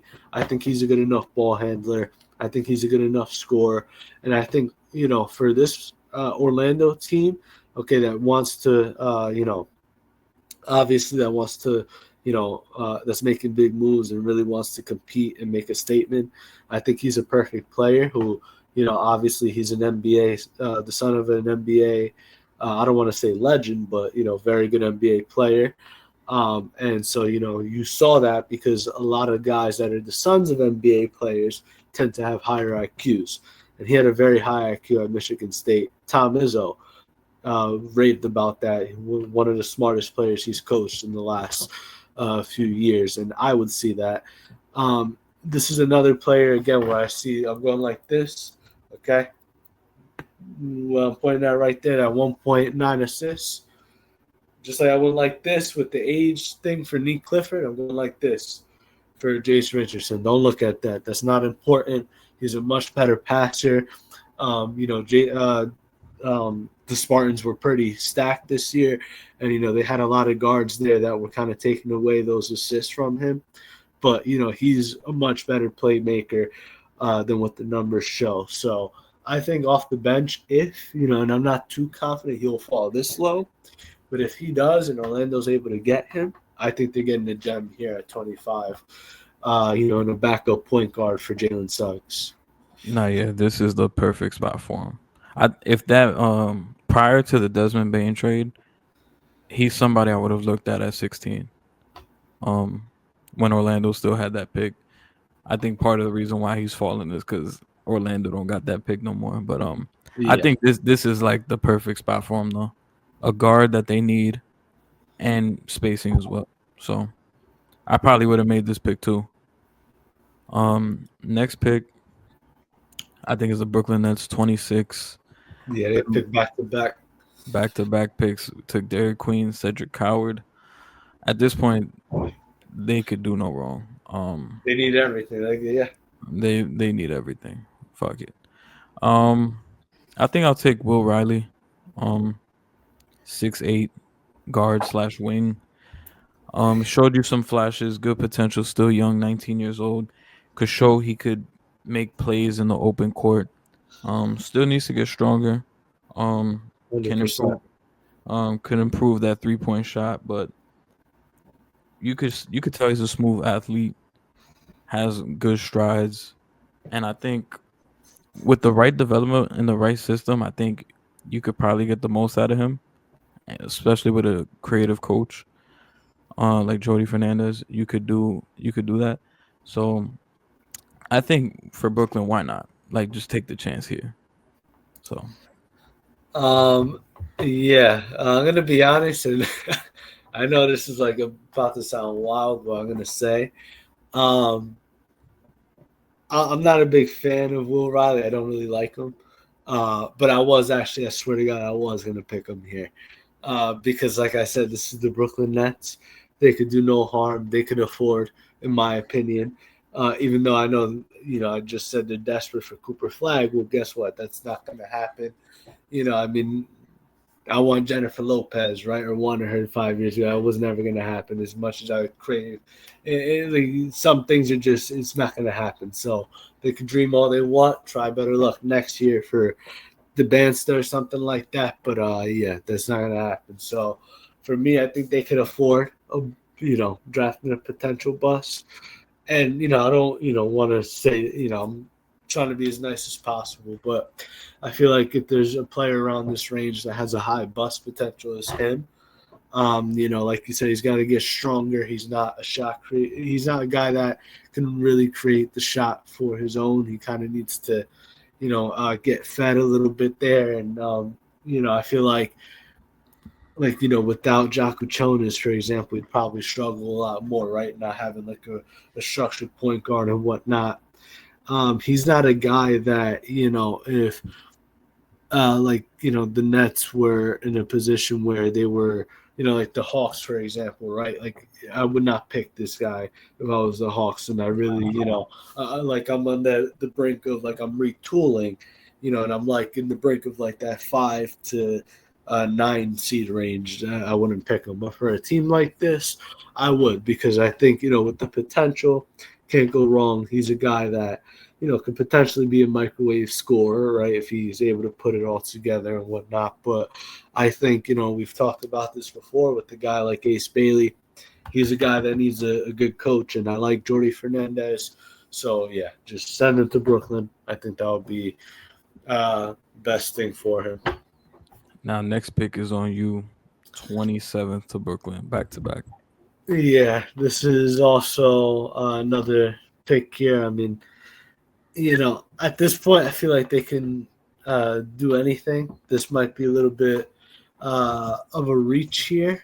Um, what do you call it? But I just feel like, again, you can't really do any harm. I don't expect him in reality on draft night to be a first rounder, but screw it. I'll go for it. Sion James here for Damn. for the Nets. I mean, I like Sion James because he's a guy to me that I don't think he's ever going to be this guy that's going to come in and be like this starter that's going to average like 15, 20 points a game. But to me, he's one of my favorite potential Swiss Army knives that's available left because in my personal opinion, he doesn't really have any great strength, but he also doesn't really have any great weakness, right? I think he's a pretty solid scorer in my personal opinion. And, I think we've talked about this before. Sorry. I think it hurt him being at Duke. Um, as crazy as that is to say, and in terms of individually, because I you disagree. want to be on a winning team and whatnot. But I think if he was on a team that um, you know needed better scorer. He would be in the double digits. I think he'd be close, honestly, to like maybe 15 points per game, maybe even more than that. So, I just like his potential overall. And again, what did we just talk about? I don't, the NIA, all of this, NIL, all of this stuff is just showing more and more that a lot of these players, especially being in the Duke organization at his age, I think he's ready to play. And, I think the Nets could use that, right? Having a guy coming from, again, I know, you know, people, and I just want to say this, I'll say this very, very quickly. Just because I say winning organization, you don't have to win. There's one team. There's 60 teams that join the freaking to over 60 teams that join the tournament. There's one team that's going to win it all. This is still a winning organization. Okay, so I don't care that they did not win this year. Okay, he's coming from a winning organization. The From the Duke Blue Devils, Sion James. So I just think overall for the Nets, one of those guys that could come in. He's because they draft him. I'm promise you right now, he's going to play. There's no doubt about that, and that's why I say, like yes, sure, I expect him to be in the second round, but let's be honest, a lot of these second rounders you're probably not going to expect to play right away, or not really be part of a rotation for a while if they ever do, right? This guy is a guy I expect to be a part of a rotation. So, I say for the Brooklyn Nets, why not? Is it going to hurt you? Right? So, and he's a guy that eventually, as he gets, since he is on the older side, I feel like he's perfect where, oh, now, what do you call it? You want to get that star type of asset? Okay, well, here's a player that a playoff team, all of a sudden, they're seeing the way he's performing. Hey, I'll give you a first round pick. You see what I'm saying? Yeah. So, I was just surprised because I know the Nets have the 36 pick, and I know I think he so would have been there. I think he would have been there at 36. yeah, Um, I sure. disagree though. I think Duke going to Duke helped him because he was at Tulane last year and he was giving you 14 a game, but nobody was checking for him. Because sometimes it's not what you do, it's who you do it for, and I think That is it speaks to his selflessness to want to come to Duke and sacrifice and be that point of attack defender, that role player, and still give you production on all parts of the court. So I think that is what really helped his draft stock a lot. But like you said, I think he's a guy who he you might have to throw him on my list of I don't see him failing in the NBA at all. yeah, yeah. I don't. Sure, there was we're not gonna go back. There was probably like two or three other players I would have put on that list, but I do agree he's one of those guys for certain. 28th pick, the Boston Celtics. All the uncertainty this summer. Who's going to be on the team? Who's not? Um, this pick is pretty much a no-brainer for me. I'm going to take Ryan Kalkbrenner from Creighton, 7-1 center. That's like the position that they're probably the most needy at because we don't know if Porzingis is still going to be there. Luke Cornett is still there. The uncertainty of Al Horford still being there next year. You don't know with that. So I'm gonna just take Ryan Kalkbrenner. And then last year you drafted his teammate in Baylor Shireman. So fuck it, we're just gonna get a Creighton reunion here in Boston. Yeah, and honestly, this is where again, talked about it like two times already, and honestly, I'll say it one more time again. This is the antithesis of the age argument because you're the Boston Celtics. I'm sorry, you don't need some 18, 19-year-old Ace Bailey out there trying to figure things out. You're trying to win the championship tomorrow.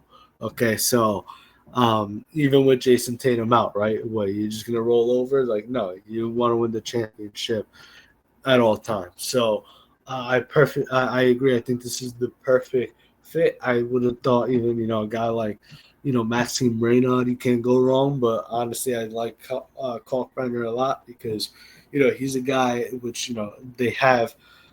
I mean, it's kind of. I was gonna say they have their starting center, but they actually really don't because Al Harford's old and probably gonna retire very soon, and there's a good chance they get rid of Porzingis. So I think obviously, like I said, I said Maxime Reynaud. The obvious thing is that they need a center. They Yeah. they don't draft the center here. That's probably an issue and a problem because this is the NBA draft. You're gonna get guaranteed a player for cheap in the first round, guaranteed. Might as well just get your center here in a draft that, let's be honest, is pretty deep in centers in comparison to a lot of other years. I think and I don't expect him to, if Danny Wolf is here, perfect for the Boston Celtics. Absolutely perfect. You know what I mean? Like, you can't go wrong. I doubt he's gonna be there. Well, I highly doubt he's going to be there. That's why I picked him as early as OKC where I did because I think he's a guy that needs to be on a winning team right away. But over here for Kalkbrenner, I go to Seton Hall, so I am a Big East guy. So I was familiar already with Thomas Sorber. This is one of the players that I honestly didn't really need to watch too much film on because I saw enough of him at Creighton playing against my Seton Hall Pirates, and overall, he's a really good player. I don't think he's ever going to be like a dominant NBA center, but I do think he can be one of the better backups in the league who's going to give you a little bit of everything. What do you call? He could even shoot the ball a little bit as well, but I don't really expect him to have that as a role or like a major part of his game in the NBA. But for this Celtics team, I do think they're still, if they draft Kalkbrenner, they're still going to need to get another center probably to start over him because I don't think he's a starter right away. But I do think, again, with the age, perfectly helps that, he's got 5 years of experience under his belt already. And, when he comes in the league, he'll be like almost 24 and, will have that experience to where he can go on this championship team. And again, it's not like he's clueless and has to figure all of these things out.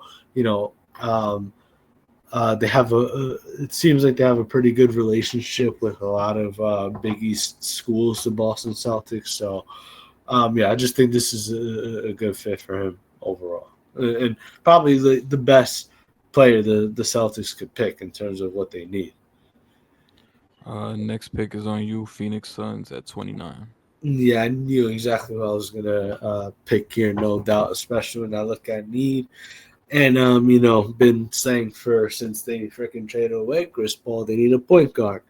And to me, I feel like probably, arguably, the best point guard that's still available that I actually think has starting potential in the NBA.